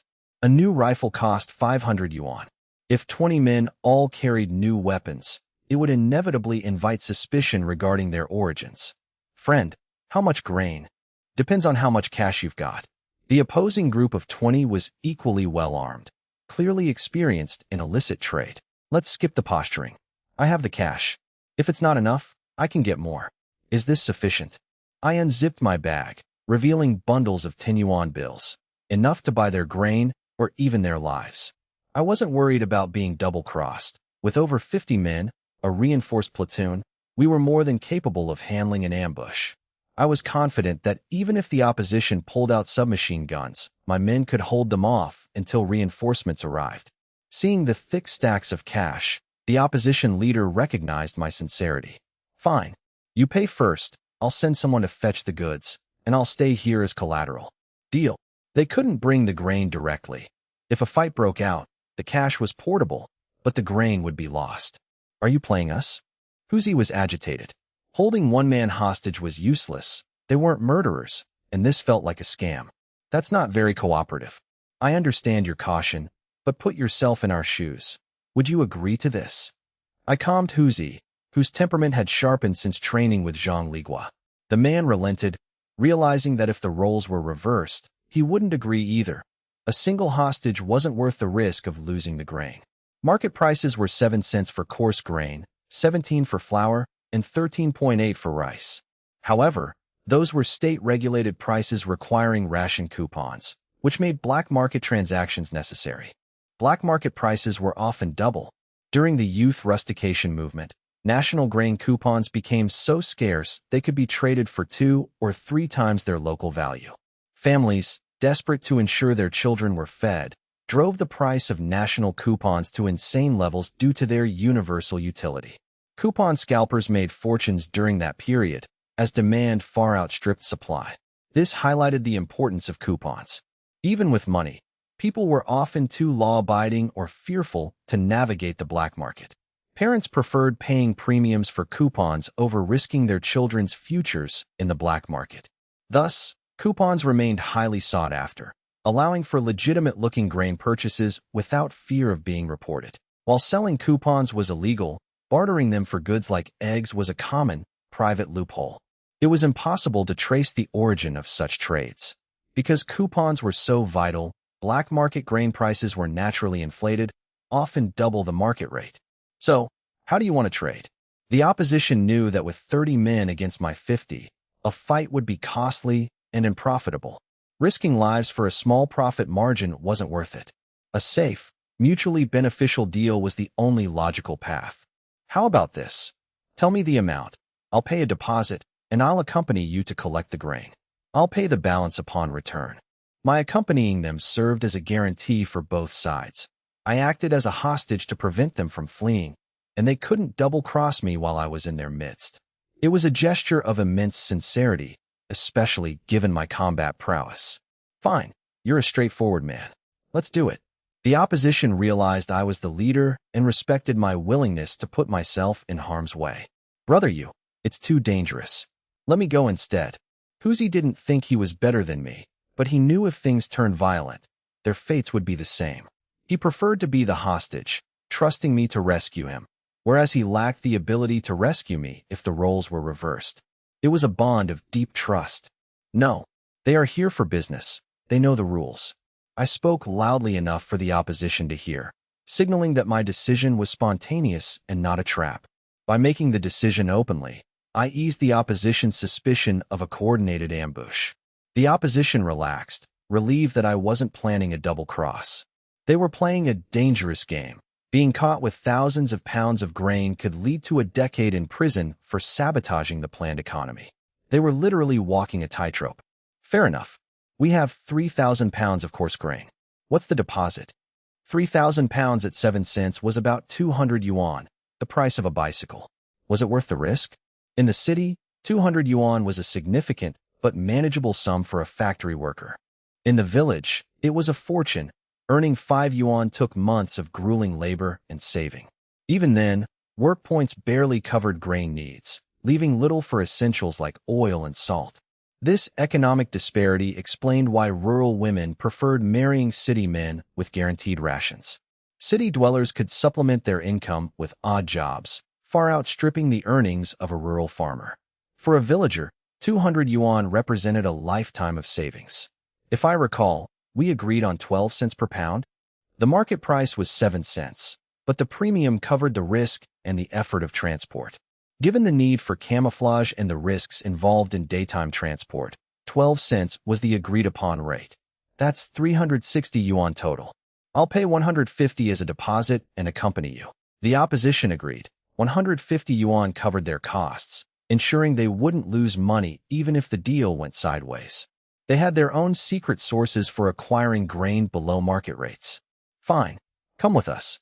I counted out 150 yuan and tossed the bag to Huzi, which still contained several more bundles of cash.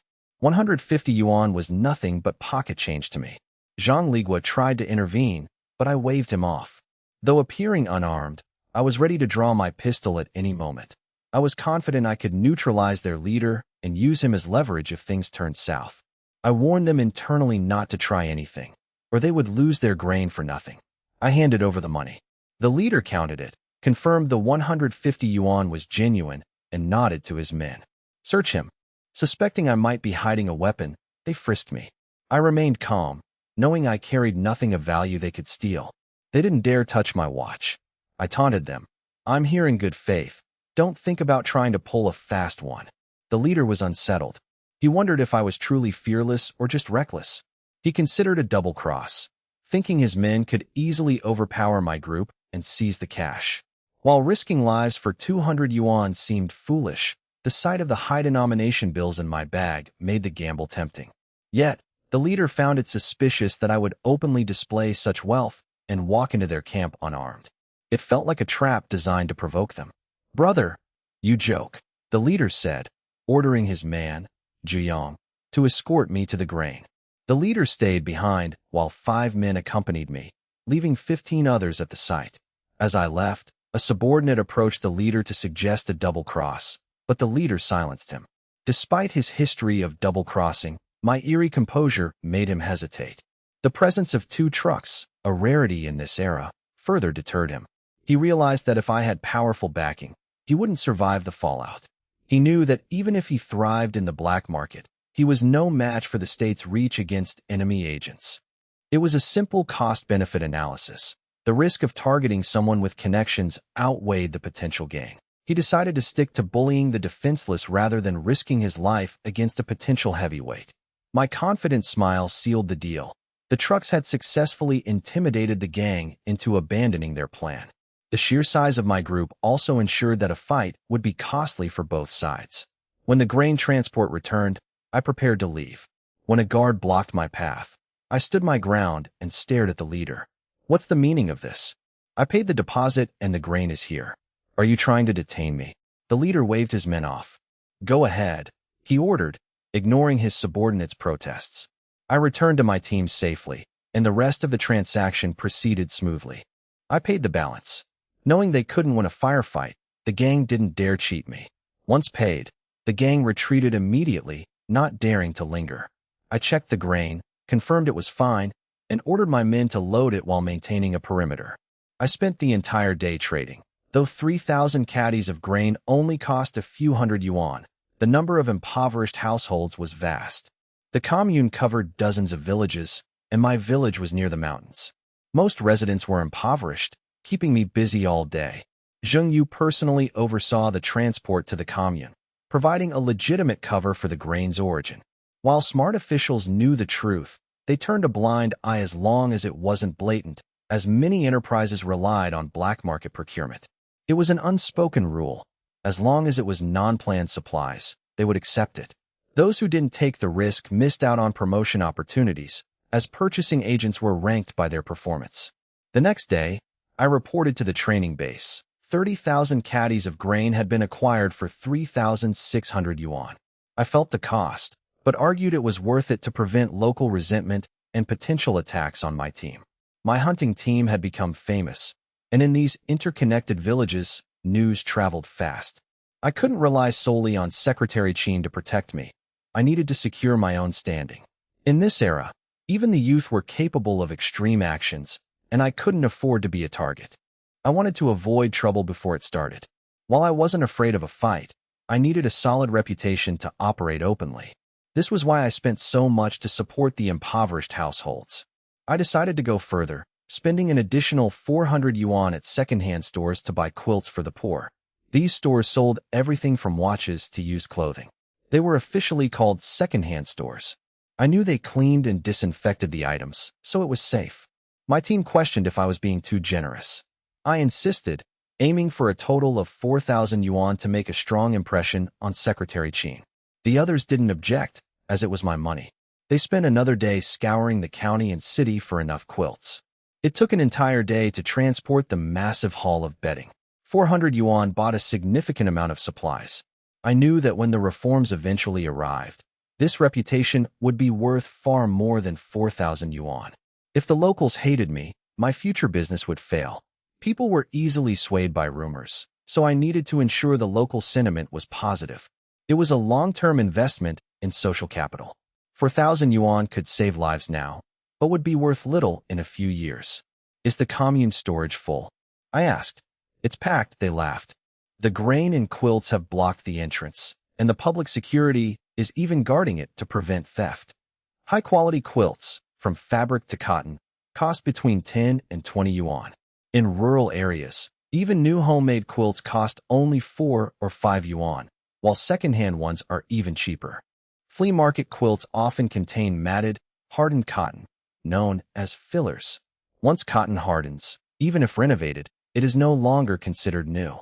Such quilts remain warm but lack softness. With plain fabric, they cost about 2 yuan at a flea market. I purchased 200 of these 2 yuan quilts. By buying in bulk from a second-hand store, I negotiated the price down further. These quilts were for those in dire need. Despite potential mustiness, they were a necessity for survival. By targeting those who would otherwise freeze to death, I ensured the supplies reached the needy without being siphoned off. When the commune became filled with grain and quilts, the village party secretaries were summoned to an emergency meeting. All village party secretaries, including me, were required to attend. Secretary Qin was fair. He would hold me accountable when necessary, but he refused to claim credit for my achievements. The meeting was held in a spacious room, attended by all village party secretaries and their accountants, as per Qin's orders. The secretaries took the seats, while the accountants stood behind them due to limited furniture. Comrades, you likely have an idea why you've been called here, Secretary Qin began. You must be wondering if the commune has struck it rich, given the surplus of grain and quilts. After a light-hearted moment, Qin tapped the table, silencing the room to introduce me. He proceeded to reintroduce me to those who didn't know me well. Qin recounted my history, starting from road construction, praising my high awareness, diligence, and ability to create wealth through hard work. He encouraged others to learn from me, stating that the state supports those who get rich through legal, honest means. Though even Qin found such rhetoric idealistic, it was necessary for a public forum. He then highlighted how I helped the unregistered residents of the commune by integrating them into my hunting team to earn a living. Qin shifted to the topic of impoverished households, including landlords and rich families, arguing that while they should be reformed, they should not be allowed to starve. He argued that while criminals deserve punishment, they should not be subjected to slow, agonizing death. He clarified that only the primary offenders deserve the harshest penalties, while their families, though subject to criticism, should not be left to die. I broke into a cold sweat. Qin was taking a massive risk by advocating for such nuanced legal principles in the current climate. In the current political atmosphere, suggesting that families of class enemies shouldn't die was seen as being at odds with the masses. After years of oppression, the masses were not easily swayed by legal technicalities regarding the rights of landlords. However, the authorities allowed this rhetoric to vent suppressed emotions, similar to how police might turn a blind eye to a crowd beating a criminal. Defending such individuals publicly would only invite accusations that the officials were protecting criminals. While the rule of law was the long-term goal, speaking up for landlords now was akin to poking a hornet's nest. Undeterred, Secretary Qin maintained his professional demeanor and returned to the main topic.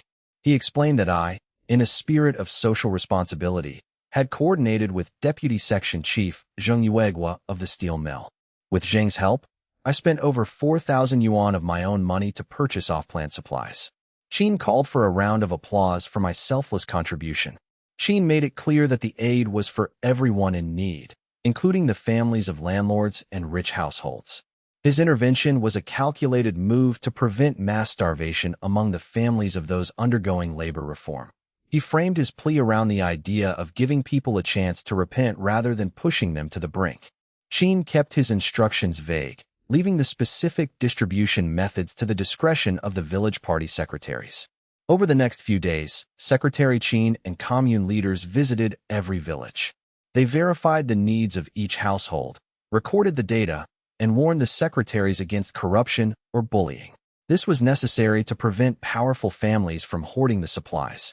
When distributing the grain, Qin ensured every bag was marked, Donor, Sanshuiwan Village, Suyu.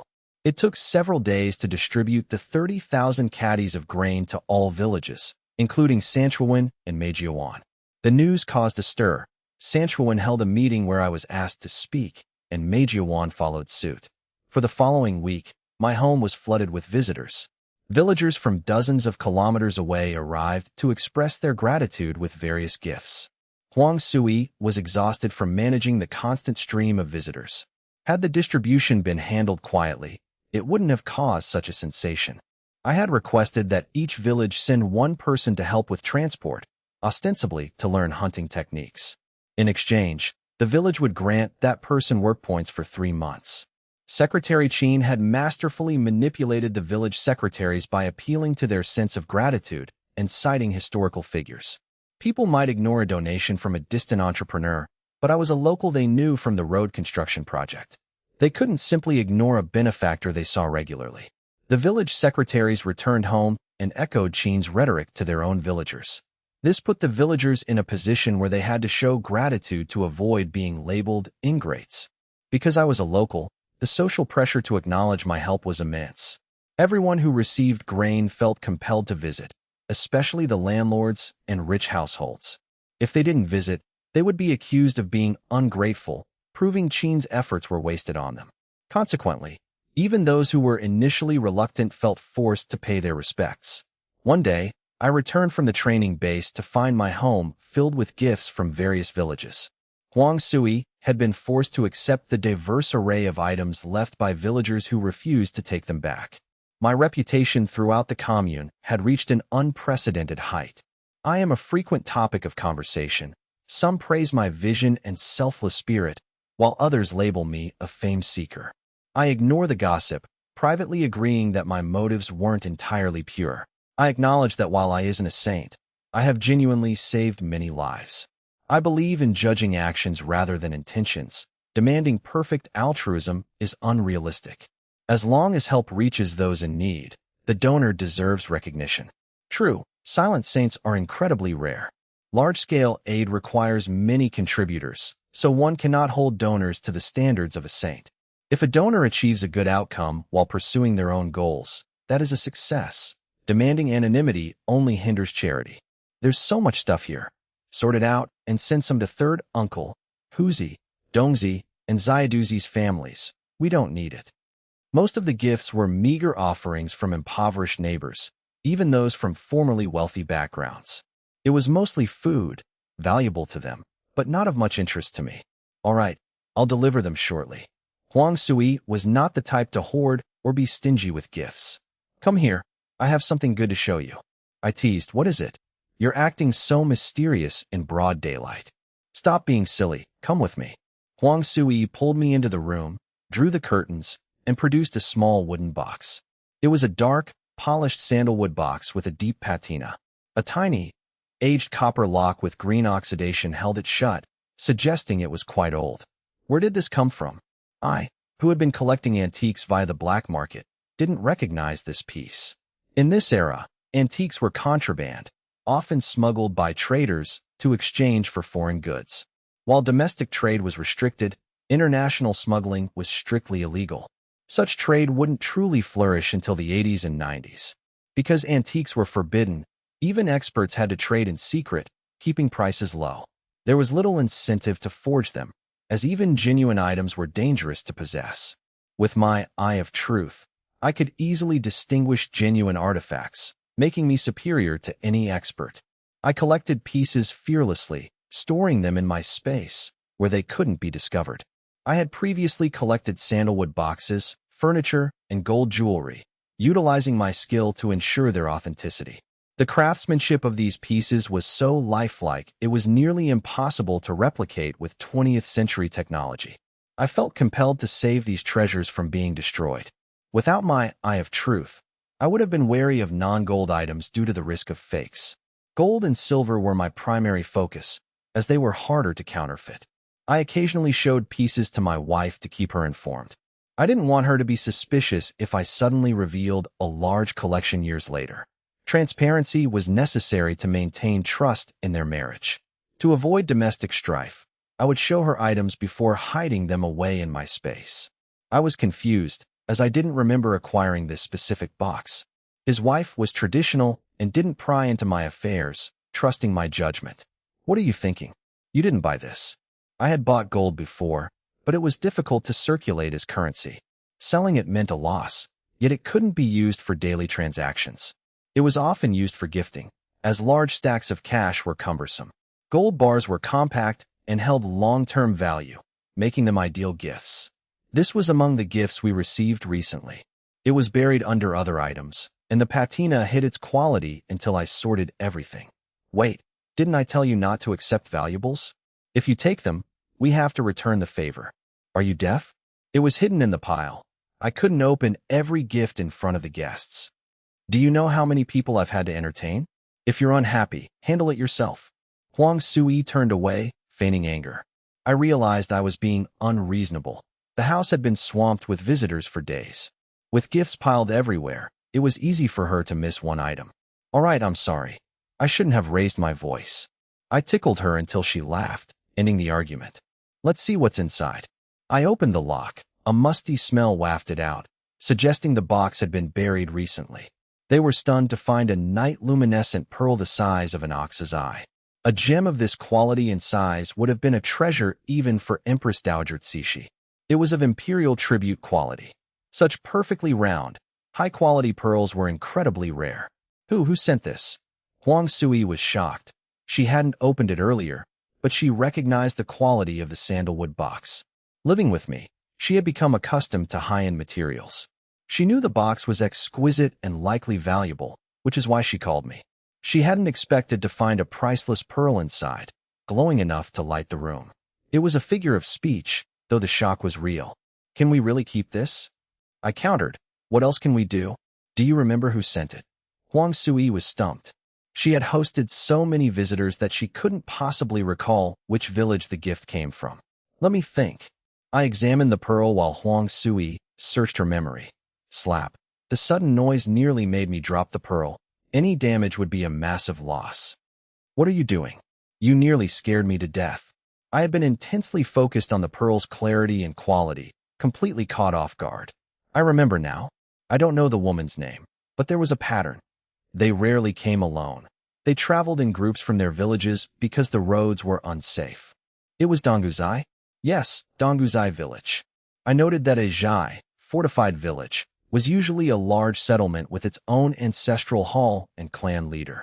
Though the clan system had lost its legal power to the police, these fortified villages remained tight-knit, large-scale communities. They were typically dominated by one or two surnames, unlike mixed surname villages. We should go to Donguzai and ask around to find that woman, she suggested. I thought to myself that I didn't need to ask. My eye of truth already revealed the pearl's history. I had only played dumb earlier because I didn't want to return the treasure. I hadn't expected my wife to actually identify the village. Wait, you don't want to return it, do you? You want to keep it? Huang Sui knew me too well. She caught the look in my eyes instantly. She was my soulmate. She could read my intentions before I even acted. Cough. No, I don't talk nonsense. I stammered, looking guilty. My quick denial only confirmed her suspicions. You're so shameless. You spent 4,000 to help everyone, and now you want to pocket a priceless pearl. My successful strategy of distributing grain had relied heavily on her support. If she were like Wang Xiaoli, she would have vehemently opposed the investment. Most wives wouldn't risk 4,000 or 5,000 on a gamble, regardless of the potential return. Huang Sui's lack of opposition and her foresight were why she deserved the life we were building. A less supportive partner would have hindered my success or failed to share in the joy of my achievements. Don't say that. It's a nice pearl, but it's useless right now. You can't eat it or drink it.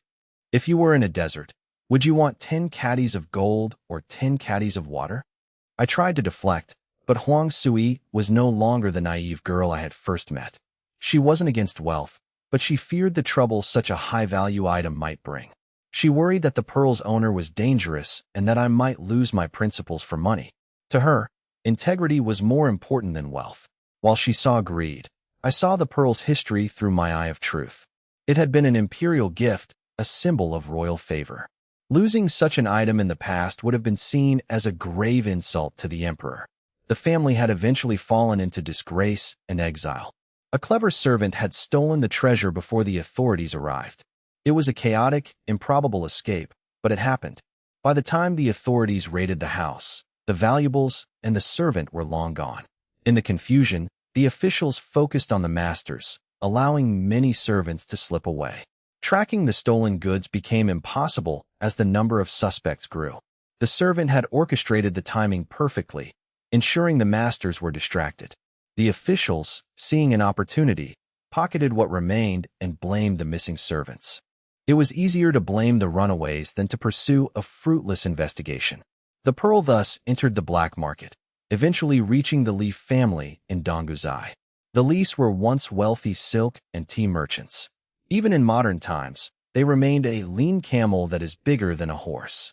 They had once owned tea houses and theaters, but their fortunes had faded. As the saying goes, wealth rarely lasts beyond the fourth generation. Comfort breeds complacency, leading to the inevitable decline of such families. The pearl proved the Leaf family's deep, hidden roots. They likely had gold and silver, but such assets were impossible to trade openly. Selling them on the black market was a massive, risky gamble. Possessing gold or silver was now a crime. Discovery meant ruin. Hoarding gold was like a long-term, high-risk investment with no clear exit strategy. It was a gamble on a future that might never come. Unless one was incredibly wealthy and didn't need the capital, it was too dangerous to touch. Gold and silver were valuable, but they were mostly kept as hidden heirlooms. The Leaf family was effectively sitting on a fortune they could never spend. I suspected the family possessed a luminous pearl, though I couldn't be certain. Fine, I admit I want it. It's too valuable to return. Knowing Huang Sui had principles, I pivoted. If they're willing to give it to us, what does that imply? In 10 years, this pearl will be worth far more than 4,000 yuan. But could she sell it now? Selling gold or a Buddha statue might just trigger greed, but a rare pearl would draw the attention of the black market, which is exactly why they dare not move it. They fear being targeted. In this era, if they were killed, it would be dismissed as a minor incident, with the perpetrators facing little to no consequence. If targeted, they'd have no recourse. Many landlords and rich households are forced into total submission. That is the reality. Even without the black market, if they were caught out at night, anyone could ransack their home under the guise of searching for hidden goods. Sanshuiwan is relatively lenient. Thanks to Su Daqiang, the rich household there at least survives, even if bullied. Without Su Daqiang, they'd be picked clean. We shouldn't take advantage of them. Let's secretly give them grain instead of money. It's more useful. They might lose money, but official relief grain is protected. No one dares steal that. I plan to hide the extra grain within their relief rations. If noticed, people would just assume they were hoarding. Since grain distribution is public and weighed at the brigade, no one would suspect outside help. The commune oversees distribution. No one would dare tamper with it, especially since I am the donor. Fine, I'll listen to you. Huang Sui agreed. I was generous, and she knew giving them money would only invite disaster. The villagers resent giving grain to these households, viewing it as a waste. If they knew the family had money, they'd surely seize it, as there are no rules against stealing cash. I left the village, gathered grain coupons, and headed to the grain bureau. I needed white flour, so the grain bureau was my only option. The black market would take too long. I bought 2 sacks, 200 jin, of white flour and carried them out with ease.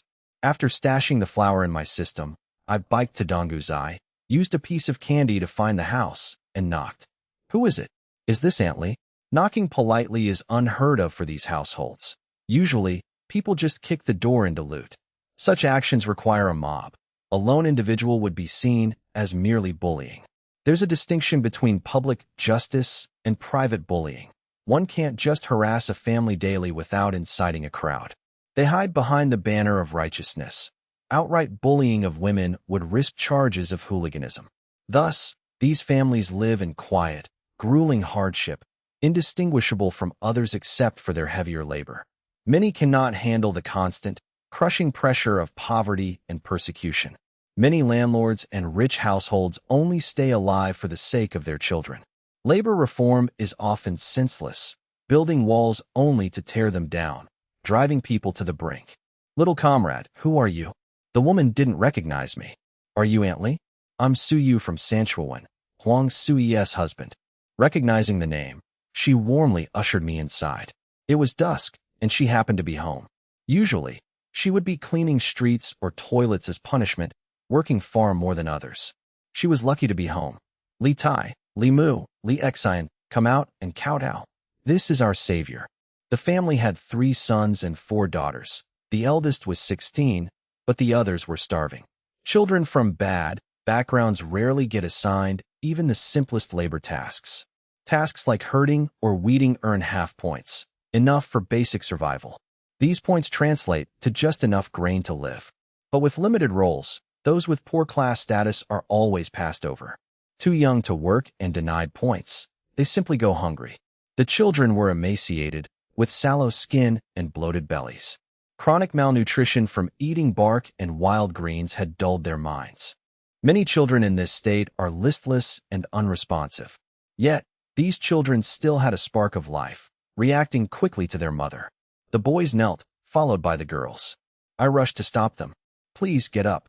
I finally understood why they entrusted me with the pearl. They were desperate and trusted me implicitly. They couldn't risk exposure, so this was an act of total faith. If they didn't trust me, they would never have revealed the treasure. Auntie, you're going to shorten my life with this. No, you saved us. Without you, my children wouldn't survive the winter. After much insistence, I finally got them to stand and move inside. The house was bare, no beds, just wooden planks with straw and tree stumps for seats. The children were nearly naked, lacking even basic clothing. Only Aunt Li and the eldest son had decent clothes, though the sons were clearly hand-me-downs. This family wasn't targeted for being landlords, but their large size and lack of labor power left them trapped. They were denied work opportunities and forced into excessive labor. The father had died from such exhaustion. Aunt Li was now suffering the same fate. As a rich household, they weren't hunted like landlords, so there was a slim hope for the future. If Aunt Li could survive until her sons were old enough to work, their situation might improve. I watched the 16-year-old, gaunt and wearing only homemade straw sandals. The younger ones hid inside, ashamed and unable to face the world. Seeing the children nearly naked, especially the teenagers, was truly heartbreaking. Aunt Li felt awkward under my gaze, struggling to find the right words. Auntie, are you sure you want to give me this gift?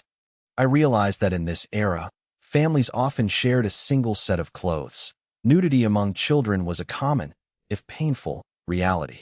Even I grew up in similar times, though my father's pride ensured I was clothed by age 12. Understanding the context, I felt no judgment, only sympathy. Recognizing the wooden box, Aunt Li asked if I was dissatisfied. Her refined tone hinted at a past as a well-educated lady before life's hardships took their toll. No, it's just too valuable. My wife insisted I return it. It's a family heirloom, not something to be traded away. I feigned returning the item, despite my reluctance, while the children watched in silence. Valuable? Can it compare to the lives of my children? She explained that in the village, many children perished before reaching adulthood.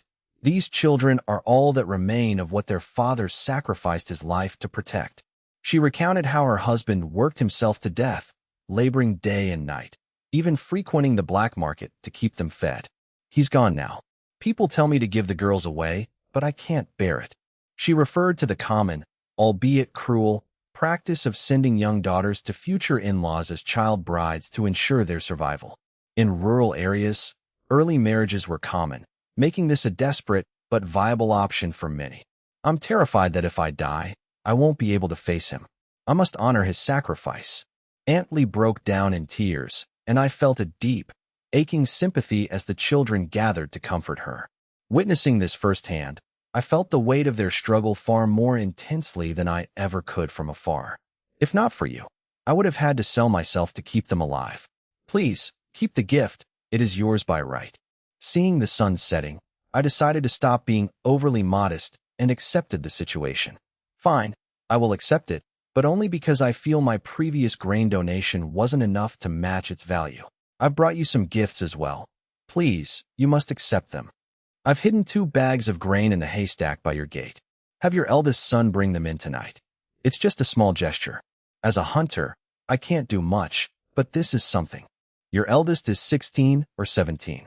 If he needs a path forward, he can join my hunting team. It will at least keep your family fed. If you're worried about the village party secretary, I'll handle it. Each village gets 1 spot for training, and I'll give it to your son. My training program involved teaching marksmanship and hunting for 3 months, with the village providing work points. While framed as learning, it was essentially free labor for me. After 3 months, I could choose to keep the best workers, though they would lose their village work points. The village would only grant those points if the trainees returned to share their skills, maintaining the formal process. This structure was necessary to satisfy officials like Secretary Chin. In practice, 3 months was barely enough to master marksmanship. The students were essentially free porters for the hunt. Since the village provided the work points, I only needed to cover their meals, a fair trade for the labor. Rural folks were honest. If I asked them to help carry game, no one would refuse. Beyond labor, I used this as a networking tool to build connections across various villages. Like a strategist planting seeds, I wanted to know the landscape and the people to ensure future success. Building these human connections was a long-term investment. The cost of a few meals was negligible.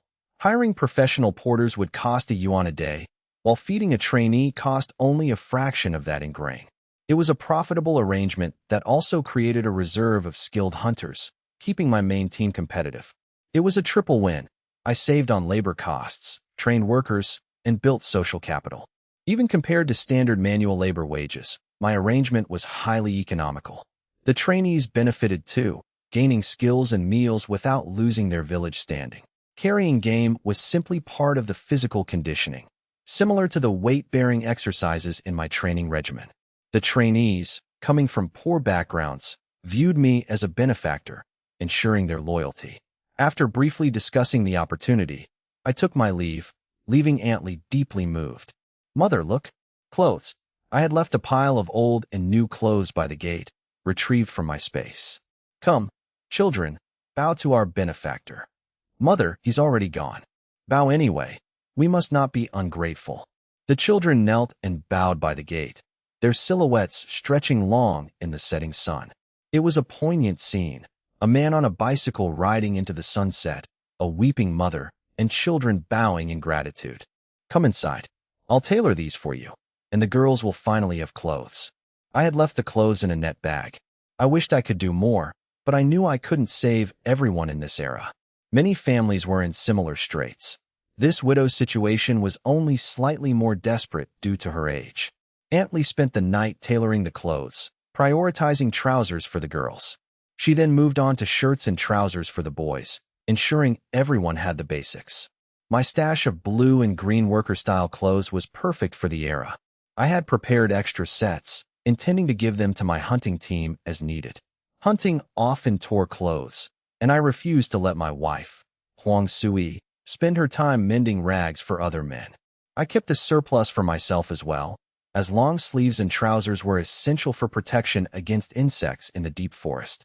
I didn't want to wash clothes daily, so I just tossed them into my space to prevent mold, washing them once a week instead. I brought out the used clothes for the family, avoiding brand new ones to keep them from drawing unwanted attention. Aunt Lee spent the night altering clothes. The daughter got hand-me-downs, while the eldest and second sons wore them as is.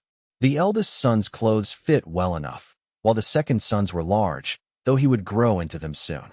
My height meant my pants were long, but for the eldest son, rolling up the cuffs made them a perfect fit. In the middle of the night, Aunt Lee woke her sons, 16-year-old Li Tai and 15-year-old Li He. Eldest, let's move the grain.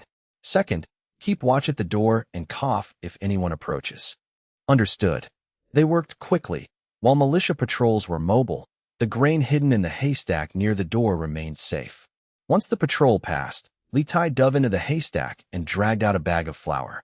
Mother and son hauled the flour inside, repeating the process until all the grain was safely indoors. The family stared at the flour, the eldest son panting from the physical exertion and the thrill of their illicit task. "Mother, it's white flour, not coarse grain. Umitba, may the heavens bless our benefactor with peace and health." Aunt Lee's prayer was risky in an era where such superstitions were strictly suppressed. "Mother, can we have white flour buns tomorrow?" Aunt Lee smacked his head, reminding him that this was relief grain, not for casual consumption. "Eldest, where should we hide it?" "In the stove for now. I'll dig a cellar later to keep it safe." For two teenage boys, digging a cellar was a manageable task. "Agreed. I'll go to the pigeon market later to trade some fine flour for coarse grain to make it last longer." They wouldn't risk moving the whole bag. Trading 20 pounds of white flour for 40 or 50 pounds of coarse grain was safer and easier. Aunt Lee wasn't afraid. Having lost so much already, she felt she had little left to fear from the authorities. "We'll go with you, Mother. I don't want you going to the pigeon market alone." Li Tai worried that carrying 40 or 50 pounds of grain over such a long distance would be too much for her. With the two sons helping, the task would be much easier. "I hadn't provided coarse grain because it would be suspicious to transport hundreds of pounds of it, whereas a smaller amount of fine flour was more plausible. I provided high-value goods so they could trade for what they needed on their own terms." Meanwhile, back at my home, my wife and I examined the night-luminescent pearl, finding its light dimmer than expected compared to our electric bulbs. It was sufficient for those used to kerosene lamps, but not particularly impressive to them. The pearl matter settled, though neighbors still occasionally stopped by to express gratitude, driven by the social pressure to conform. In this era, social perception mattered. One couldn't simply be indifferent without drawing scrutiny. With the current emphasis on ideological education and moral conduct, being seen as ungrateful was a significant social liability. Conformity was common, and many were desperate for wealth, flocking to early lottery events in hopes of a windfall. Thousands gathered to watch drawings for appliances and cash, fueled by naivety and the hope of being the next winner. "Oh, the German Shepherd Huzi sent is in the kennel with Heisey. Should we build a better one?" Huang Sui asked. I had bought the puppy at the black market. It was affordable because few wanted such a large dog. German Shepherds weren't top-tier hunting dogs like sighthounds or wolf-green dogs, but they were capable. They were stable and gentle, not aggressive, though they still possessed significant power. They wouldn't aggressively hunt like a wolf-green dog, but they were loyal enough to protect their master. "I'll go take a look." I had left the dog with Huzi while I was busy with Zhengyu Kingdom affairs. I chose the breed for its intelligence and obedience, making it ideal for guarding and tracking. They were excellent military and police dogs, possessing a keen sense of smell. I intended for the dog to guard the house and assist Heisey. Together, they would make a formidable team. Sleeping soundly, I see. Heisey, being intelligent, had accepted the puppy under Huang Sui's instructions. The puppies treated Heisey like a mother, snuggling against him in their sleep. Of course, Heisey was a male, so they found no milk. I quickly prepared a meal of softened white flour buns soaked in meat broth. I woke the puppies and fed them by hand. These long-haired German Shepherds would grow to be large, imposing dogs, potentially reaching nearly 100 pounds. They would eventually dwarf the wolf-green dog in size, though the latter held the advantage in endurance. The wolf-green dog, a wolf hybrid, was far more aggressive and fearless when facing large predators. They were bold enough to hunt in packs, even showing aggression toward tigers. While not true wolves, a pack of them could intimidate even a tiger. The German Shepherd lacked the raw ferocity and instinctual courage of the wolf-green dog. The wolf-green dog was the superior hunter due to its cunning and wolf-like instincts. When cornered, a wolf-green dog would fight to the death to protect its master. The German Shepherd, having been domesticated for so long, lacked that wild, primal drive, serving better as a support animal. German Shepherds are more intuitive and human-oriented than wolf-green dogs, possessing a unique intelligence that allows them to better understand their owners. This is why I chose two German Shepherd puppies. Their imposing presence combined with their high trainability makes them ideal companions. Though they may be less aggressive than wolf hybrids, German Shepherds are fiercely loyal. If their master is threatened, their primal instincts take over, and they will fight to the death to protect me. Many biting incidents occur because the dog misinterprets playful human roughhousing as a genuine attack on its master, prompting a defensive, often dangerous, reaction. Despite their stable temperament, they are large, working dogs, not mere pets. Underestimating their power is a grave mistake. All right, slow down, eat slowly. The puppies ate eagerly.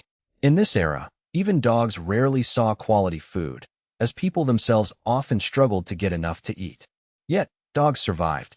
Without human care, they often resorted to scavenging waste or feces to survive when food was scarce.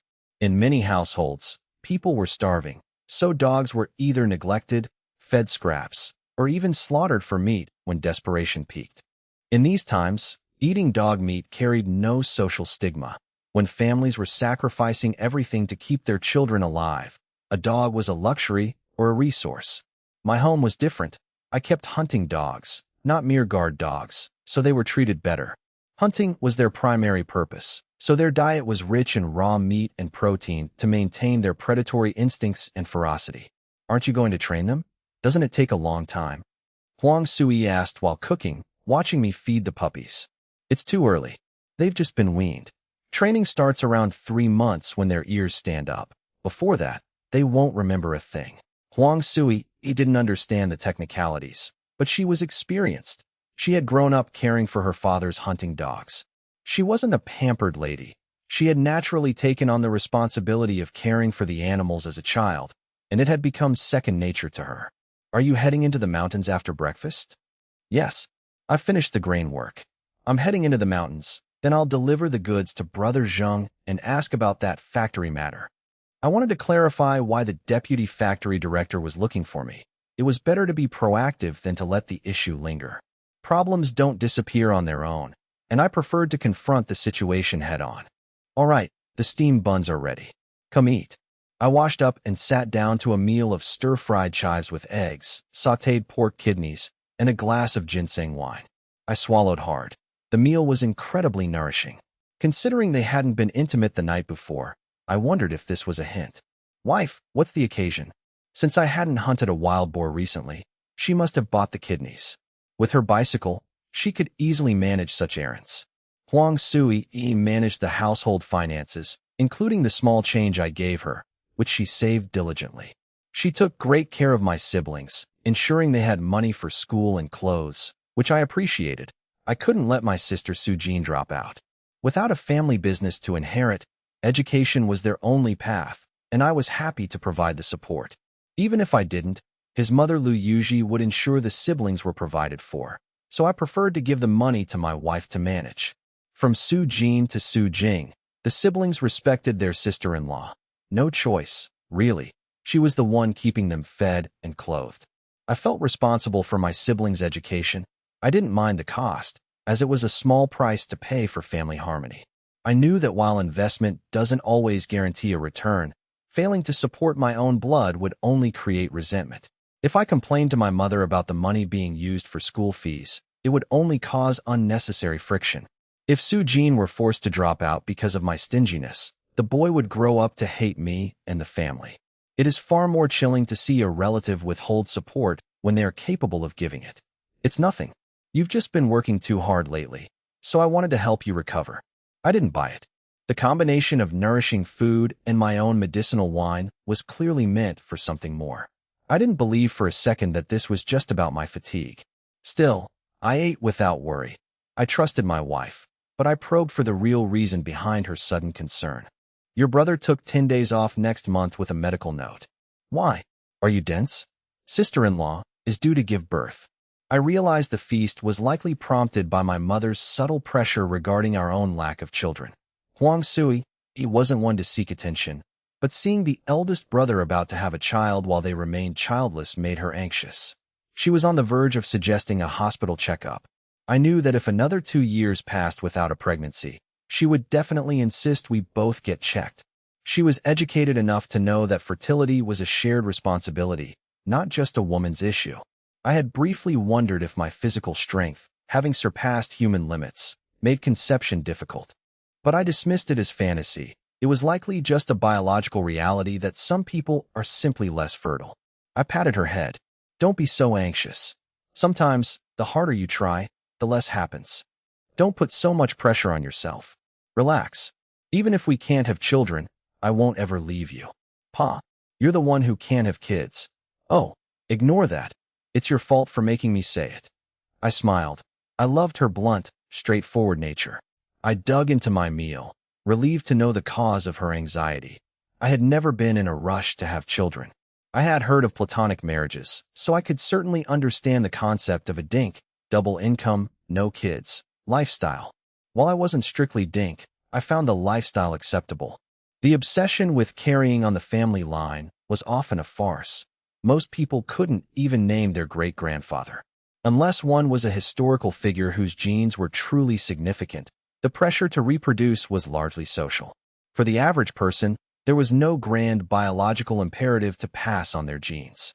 The true purpose of having children was simply to share the experience of growth and love with one's partner.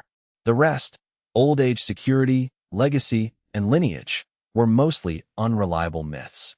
In an era without formal family trees, the idea of legacy was a joke. Unless you were famous, you would be forgotten within a few generations. Without greatness, your existence would be completely erased from the world within 5 or 6 generations regardless. What legacy do you carry, and who are you really? Life is your own. Don't let others dictate your path.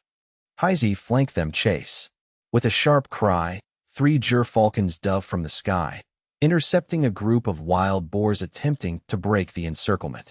The hunting team formed a semicircle, positioning themselves on trees or high rocks to stay out of reach.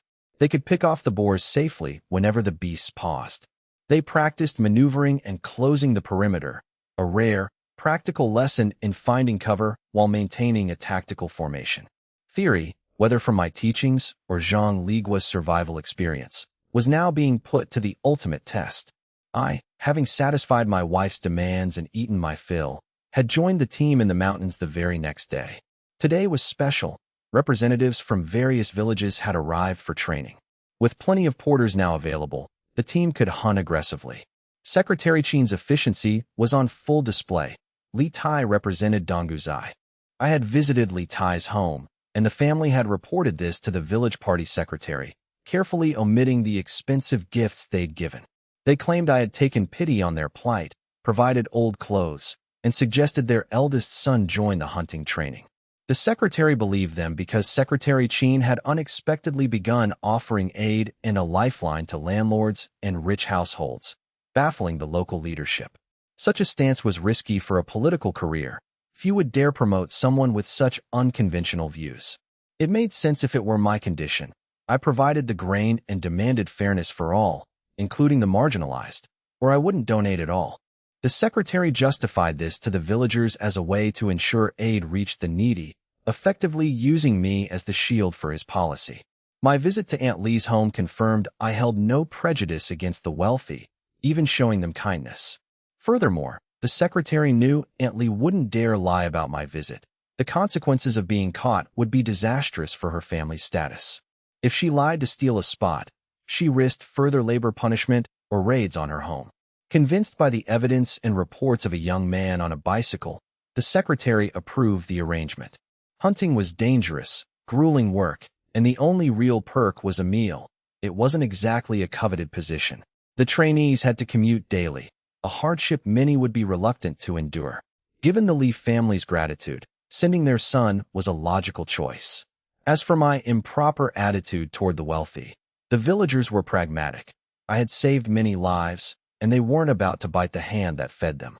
Hoosie, take the men and flank them from that side move. I was anxious. I could have easily ended this myself with my bow. But today, the apprentices were the protagonists. They had mastered marksmanship, but lacked the field experience to handle real danger. Without letting them face the pressure, they would never be prepared for future emergencies. With me, Zhang Ligua, and Hoosie providing a safety net, it was the perfect time for them to face the boar herd. The herd was small, only 50 or 60 head, making it a manageable challenge. I and my core team were ready to intervene if the situation spiraled out of control. Bang! The first shot signaled the encirclement was set, with Heisey and the gerfalcons plugging any gaps. Though small, the gerfalcon had a wingspan of 2 meters, the largest of its kind. Weighing only 3 or 4 pounds, these birds could lift an 18-pound swan, thanks to their powerful wings. Their dives and piercing cries intimidated the boars, forcing them to change direction. Soon, gunfire erupted across the line. I watched closely. Despite their nerves, the trainees were working with the coordination they'd practiced. I, Huzi, and Zhang Ligua held back, letting the trainees manage the hunt. Timing the shots was the hardest part for novices without an experienced leader on the front lines. Whoosh! I fired, my arrows vanishing into the distance one after another. The sound of the arrows cutting through the air was audible even from afar. By the time the sound reached them, the targets were already struck. The projectiles were too fast to track. I had intervened because the boars were breaking through the line. It was a tactical failure. The trainees had spaced themselves too far apart and left blind spots. Theory had failed them in practice. They were still far from being seasoned hunters. I was disappointed, though I realized I had coddled them too much by letting Huzi handle all the planning. I needed to expand my team, which meant training these newcomers to eventually stand on their own. Still, they hadn't panicked or fled, and they had managed to kill half the herd, which was a commendable start. I stepped in to finish the job. Boss, 28 boars killed, no injuries among the team, Huzi reported. Good. Organize the cleanup. I'm going to check on my arrows. To Zhang Ligua, my shots had looked like blind luck. Anyone else would be dismissed as a fool for shooting at fleeing targets, but Zhang knew my skill. He had witnessed my archery firsthand. It was legendary, comparable to the great General Li Guang. I found 6 boars I had downed, stashed them in my space, and left 2 for the team to find. I didn't want to appear too terrifyingly accurate, so I chose to hide my true skill. I returned and signaled the team to collect the haul. 30 boars in total were piled up like a mountain. Estimating 300 pounds per boar, that was nearly 10,000 pounds of meat. They're here, boss. The hunting team is here. I watched as 30-odd people arrived in a flurry, representing 30-odd villages that comprised a single commune. Though there were 33 villages, they were small, impoverished, and collectively numbered only a few thousand people. Clap, clap. I clapped my hands to signal for silence. The 33 trainees stood still, surrounded by 15 hunting team members for protection, as the trainees lacked firearms. Many were panting, exhausted not just by the long trek through the forest, but by chronic malnutrition and physical weakness. Given their poor physical condition, such exhaustion was expected. My first order of business was for everyone to bathe thoroughly with soap and cut their hair short. I then distributed uniform clothing and shoes, not for aesthetics, but for practical necessity. These people were all beneficiaries of my aid, starving, destitute individuals who arrived in rags, often lacking even basic footwear. Proper shoes were essential for hauling heavy loads in the forest. Flimsy straw sandals would lead to sprained ankles and poor leverage. I prioritized people over material costs. You all look much better now. Have you eaten your fill?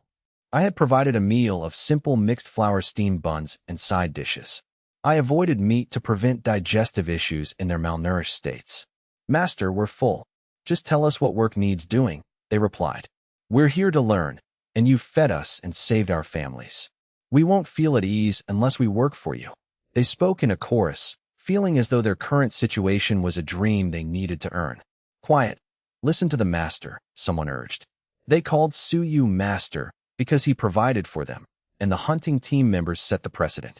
Ranging in age, these people were all rescued from hardship by me, making me a benefactor. Calling me benefactor felt awkward, so they adopted the hunting team's title of master. Li Tai, the youngest at 16, watched with burning admiration, stunned by the mountain of wild boars nearby. He observed the hunting team's elite, vigilant posture, and their pristine rifles. He desperately wanted to fit in. He only secured this spot because I accepted him and the Donguzai village party secretary vouched for him. Though a deadweight compared to the adults, no one ostracized him, as they were all fellow sufferers. I know you are excited, but I am also aware of your physical limitations, I said. We will increase the workload gradually. Do not push yourselves beyond your limits. This pile of wild boars is our collective harvest. Help move them at your own pace. There is no rush. With 9,000 jin of meat, each of the 33 people would have to carry 270 jin. They couldn't even manage 170 jin out of the forest. With the hunting team's help, they could finish in 2 trips. That's all. Get to work, and there will be meat stew tonight. I had kept lunch light to help them acclimate. Hearing about the meat stew, the group became even more enthusiastic. They began working, with 6 hunting team members providing armed security, 2 in front, 2 on the sides, and 2 at the rear. The armed hunters could drop their loads and engage instantly if danger appeared. I'll stay here. Zhanggu, you lead them back, I ordered. Someone had to guard the pile, as the blood scent attracted predators even on the forest edge. Should I stay with you? Zhanggu asked. No. Heisey and the little black panther are here to warn me. The 2-meter-long little black panthers emerged, looking majestic despite their comical cries. They knew Zhang Ligua and wouldn't attack humans while I was present. I patted the leopards and told Zhang to leave. Fine, I'll go protect them. Be careful. The leopards nuzzled Heisey, who had raised them, showing great affection. Enough playing, go take your positions. Following my command, the 3 animals took up a defensive triangle around the kill. I sat down to smoke. Soon, the group returned.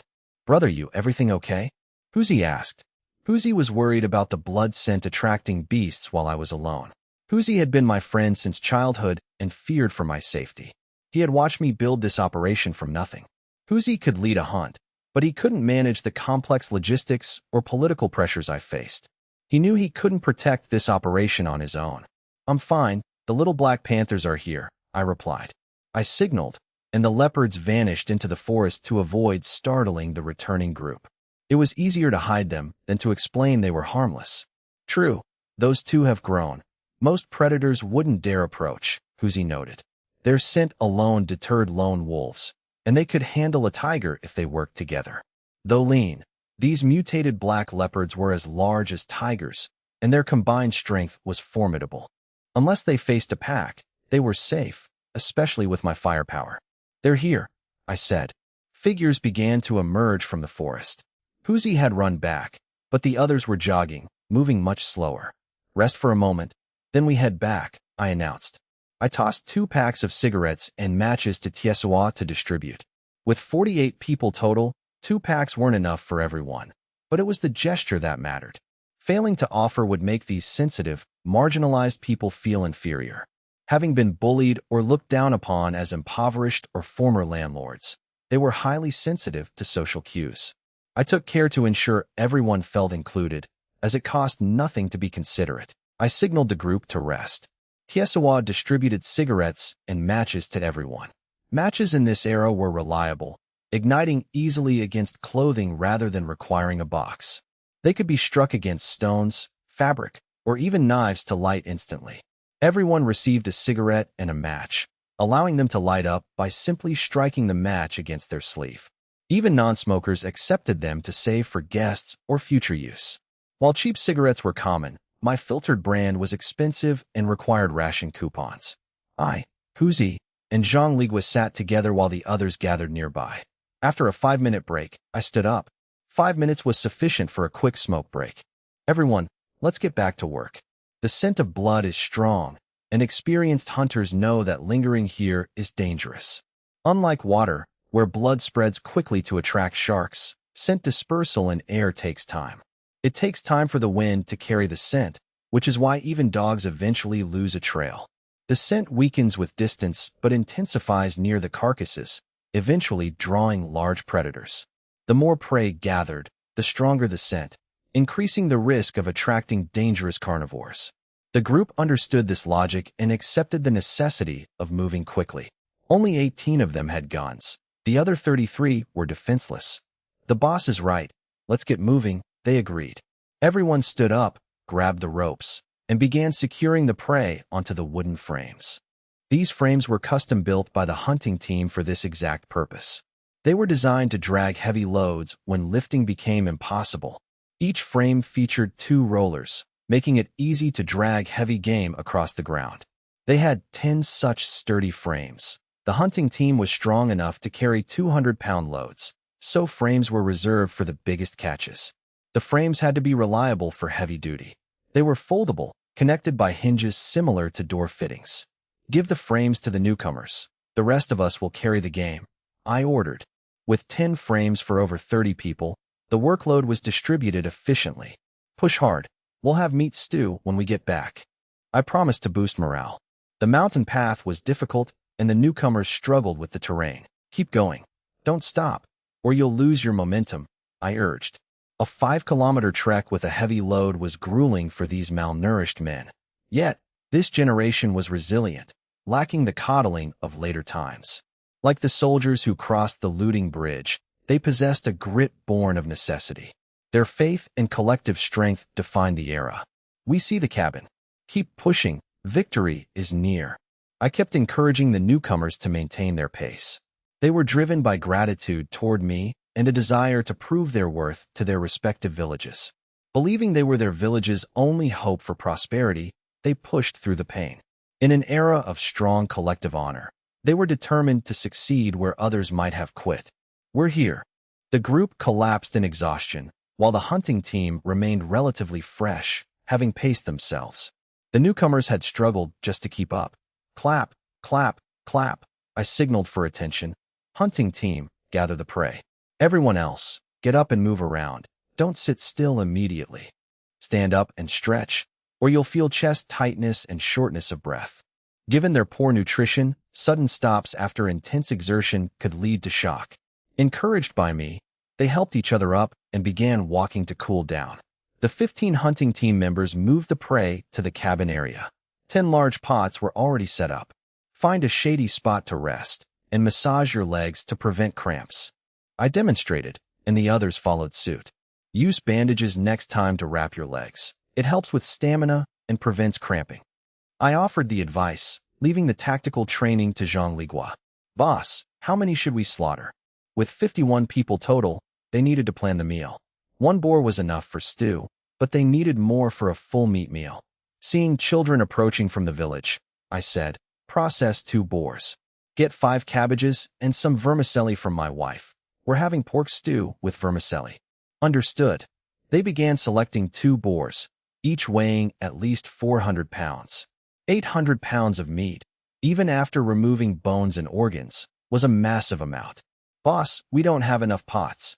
I had anticipated needing more, but 800 pounds was a lot to cook at once. I kicked the man lightly. Are you stupid? You don't have to cook it all at once. 10 pots are plenty. Oh, you didn't specify. Go on, you blockhead. We aren't cooking all of it just for the newcomers. The man looked toward the village entrance, following my gaze. A group of children was watching them, hoping for scraps. In this era, when someone rendered lard, they often shared the crispy cracklings with the local children. It was a small treat, but in a time of extreme scarcity, it meant the world to a hungry child. The children watched longingly, and it was impossible to ignore them. Crying from hunger was a reality, not a metaphor. When families couldn't afford meat, seeing others feast caused immense frustration and heartbreak for parents. If parents lose their temper and hit their children due to the frustration of being unable to provide, it creates chaos at home, inevitably breeding resentment toward those who flaunt their wealth. This stems from personal helplessness, yet in rural areas, few possess the self-reflection to avoid blaming others. Most simply lash out. Therefore, those rendering lard usually share cracklings with local children. A small taste satisfies them, prevents them from whining, and avoids neighborhood animosity. If one refuses to share, the crying children will return to their parents, who will then grumble and curse at home. Even if adults are rational, they eventually snap when faced with a child's persistent crying. This frustration often leads to hitting the child, which only deepens their hatred for the neighbor. To avoid being hated, learning to share is a social necessity. Otherwise, you simply don't know how to conduct yourself. Sometimes, you must sacrifice benefits you'd rather keep just to get things done. That is the price of maturity. As the meat finished cooking, the aroma filled the air. With 10 pots for 50 people, I signaled to proceed. The village children, who had been watching, immediately ran over. Uncle Suyu, are you calling us? I recognized the boy as the son of Carpenter Lee from the village. Huzi, take some empty bowls and serve them each a portion. Eat, then get back to work. Huzi looked at the children, some of whom clutched their clothes, caught between hunger and fear. Having been through that stage, Huzi understood the temptation. Usually, they only cooked one pot, and the scent didn't travel far outside their work area. But today, 10 pots were boiling. The scent carried for miles, drawing children all the way from Manhwa. Li Tai. I called out to the man who had gifted me the night-luminescent pearl. Yes, benefactor? Li Tai was wearing the blue work clothes and shoes I had provided from my system space. Though the shoes were slightly large, they were wearable. Do you see those children over there? Li Tai looked toward the Manhwa children, who watched with such longing that I feared they might cry. I see them. Bring them over and give each a bowl of meat soup. Li Tai hesitated only briefly before agreeing and running off. The Sanshuiwan children were already eating bowls filled with meat and vermicelli, with Huzi having prioritized the meat for them. Each was also given half a steamed bun. Brother, why feed them? Huzi asked. Huzi understood feeding their own village children, but he couldn't grasp why they should feed those from Manhwa. The two villages were often at odds, and the adults were frequently in conflict. They hadn't fought physically only because the commune kept them in check. I looked back at Huzi and said, Huzi, you've changed. How have I changed, brother? I continued eating. You never used to question my decisions. Huzi pondered this. Was it because they stopped hunting together, or perhaps the influence of his wife after marriage? Maybe. I just don't understand, but if you don't want to explain, that's fine. Huzi dropped the subject. Though he hadn't participated in the cooking, he felt that while training newcomers was fine, it shouldn't come at the expense of their own time and profit. Even if I agreed, what about Zhang Ligua? He's supporting a dependent. If he doesn't earn money and just plays with the rookies, who has the time for that? Although the newcomers are inexperienced, I promised them a share of the game, a decision everyone agreed upon.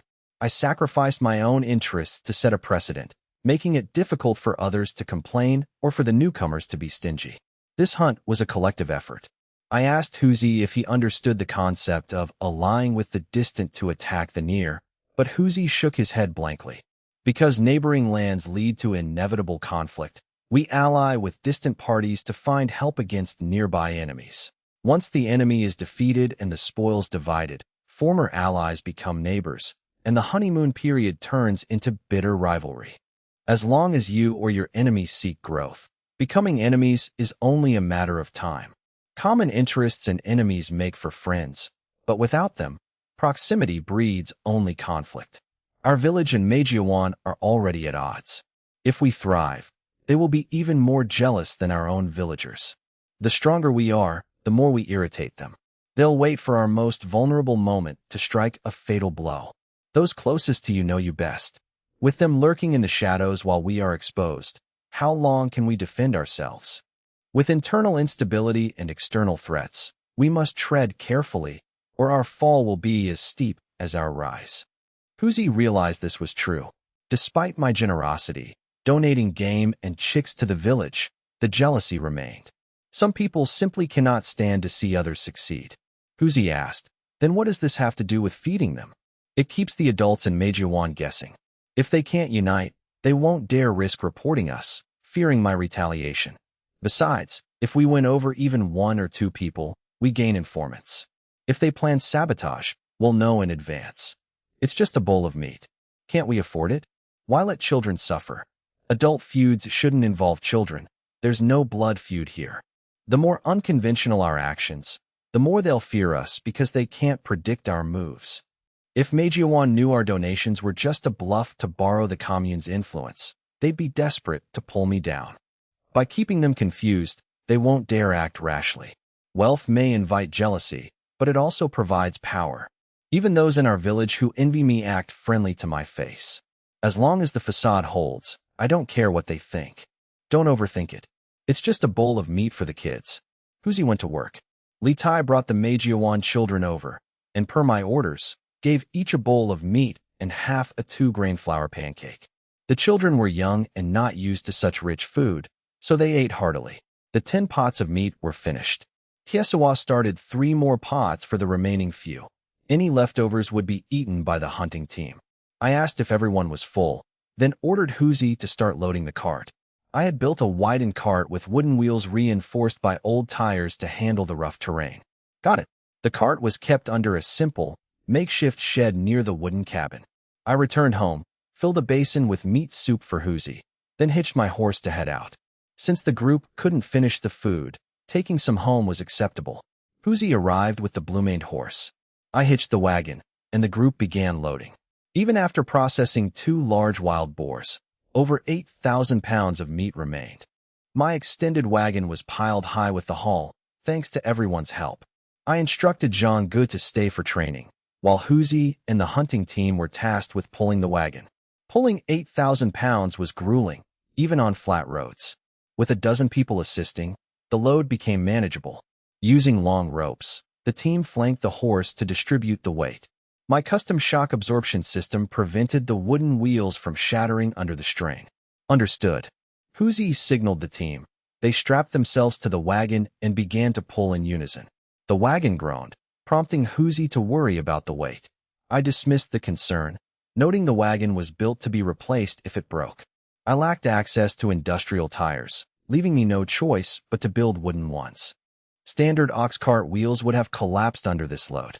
I prioritized durability, opting for dense, custom-built wooden wheels. Unlike bicycle spokes or iron tires, my design relied on material density. The wheels could handle 10,000 pounds, provided the frame held up. They arrived at the steel mill during a shift change at the security department. Huzi led the team to rest under a tree while I handled the entry. The team, mostly unregistered residents, had picked up the habit of smoking from me to relieve fatigue. I had inadvertently introduced them to the habit. It was an occasional vice, not a deep addiction. I registered the group, opting to let them pull the load rather than using my special skill to move it alone. I called Huzi over to complete the entry process.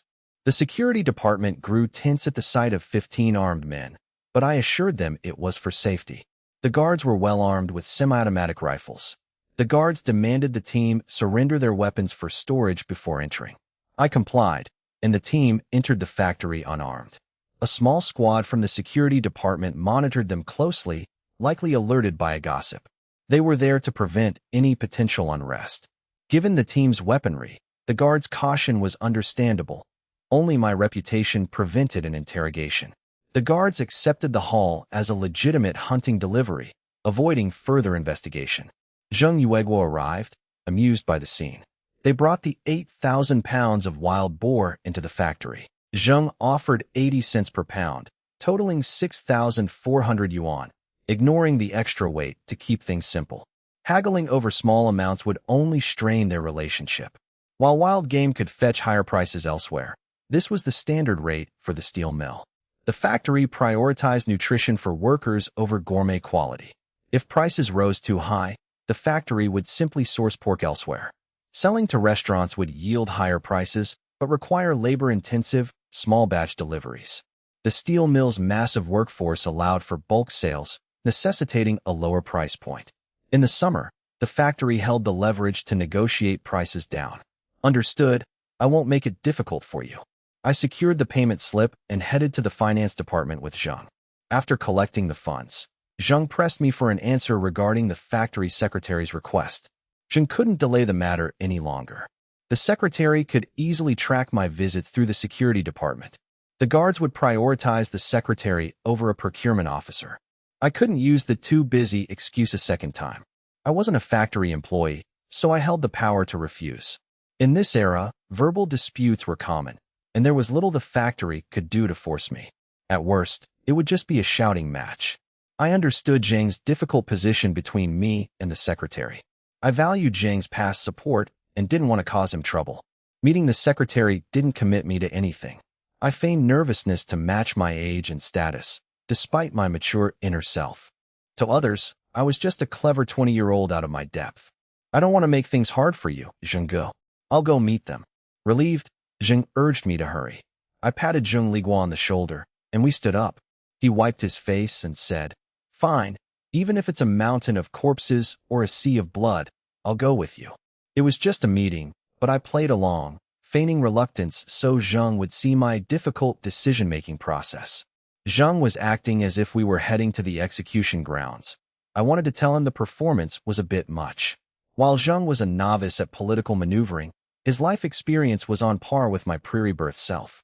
Zhang clearly saw through my act, but my hesitation was genuine. I didn't know these people, and wasting time meant losing money. They claimed it was a good thing, but if farming were truly profitable, peasants wouldn't need a lottery system to secure land. A stranger offering a good thing usually means they want to exploit you. If it were truly beneficial, they wouldn't be sharing it. Neither Zhang nor I were masters of intrigue. If I had been successful in my past life, I wouldn't have accepted my rebirth so easily. I smiled and led the way to the secretary's office, with Zhang following close behind. Zhang knocked, and we entered. After introductions, Secretary Lu looked surprised by my youth. He had heard of my reputation for ousting the previous procurement deputy chief, though he usually ignored such gossip. A secretary's job is to provide quick answers and help the leader make decisions.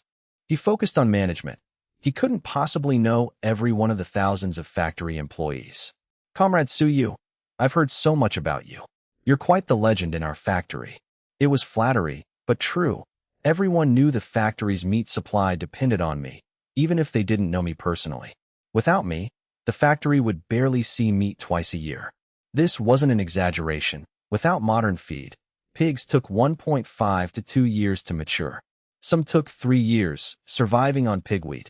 You couldn't slaughter them early for a measly 40 pounds of meat. Because of this long cycle, meat was scarce, even with state-run breeding programs.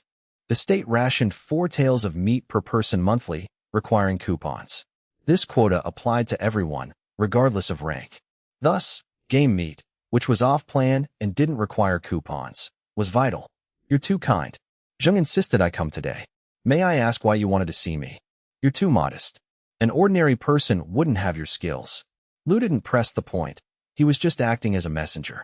Whether I accepted the meeting was up to me. Lu had done his part for the main factory's deputy director. Since I showed up, Lu treated me with courtesy. I'm just a small-time civilian trying to make a living. Lu laughed it off and invited me to sit. As he reached for the tea, Zhang stepped in to pour. Let me handle that. You two talk. Having a deputy section chief pour tea for the secretary was a mutual show of respect. Lu accepted the gesture. Once settled, they got to the point. I'm not sure exactly what the deputy director wants, but it likely concerns your hunting. If you're free, shall we meet for dinner tonight? I'll host. I realized that refusing would offend Lu, who might have already gained something from this arrangement. Even if the deputy director didn't send a gift, promises or favors were common. Sure, I'll follow your lead. Call me Brother Lu. No need for titles outside of work, especially since you're not factory staff. All right, Brother Lu, I'll leave it to you. I wasn't looking for favors, but having an extra connection never hurt. After setting the time and place, I left. Huzi had been waiting outside for quite a while. In this era, people were more patient. In the future, waiting 30 minutes would have been intolerable. Sorry to keep you waiting, I said. As the boss, no one dared complain. No problem, we just rested, they replied. They were happy to wait in the shade. Let's go. I'll buy you all popsicles on the way back. The group cheered. Huzi asked, what happened in there? Huzi knew the meeting shouldn't have taken that long. Don't worry, Zhang just had some things to discuss. Huzi relaxed, and I kept my promise about the popsicles. On the way, I calculated the earnings. I took the lion's share, but gave Zhang Ligua and Huzi extra for their role as mentors, compensating them for the time they couldn't hunt for themselves. I had to pay well to ensure their cooperation, as they all had families to support. After distributing the funds, I kept 4,000 yuan out of the 6,000 total. Normally, the split was 50/50ths or 30/70ths once the gun debt was paid. Under the 30/70 split, the team would get 3,200 yuan, but I had to pay Huzi and Zhang out of my own share. 3,200 divided among 15 people was about 200 each, but they stayed because of my ability to find game. Without me, they wouldn't have such opportunities. Today, Huzi and Zhang had to be compensated extra, or they would have just hunted for themselves and outcompeted the others. It was a necessary cost to maintain order and keep the group together. Ultimately, I kept 4,000, the team split 2,000, 133 each, and the two mentors received 200 each.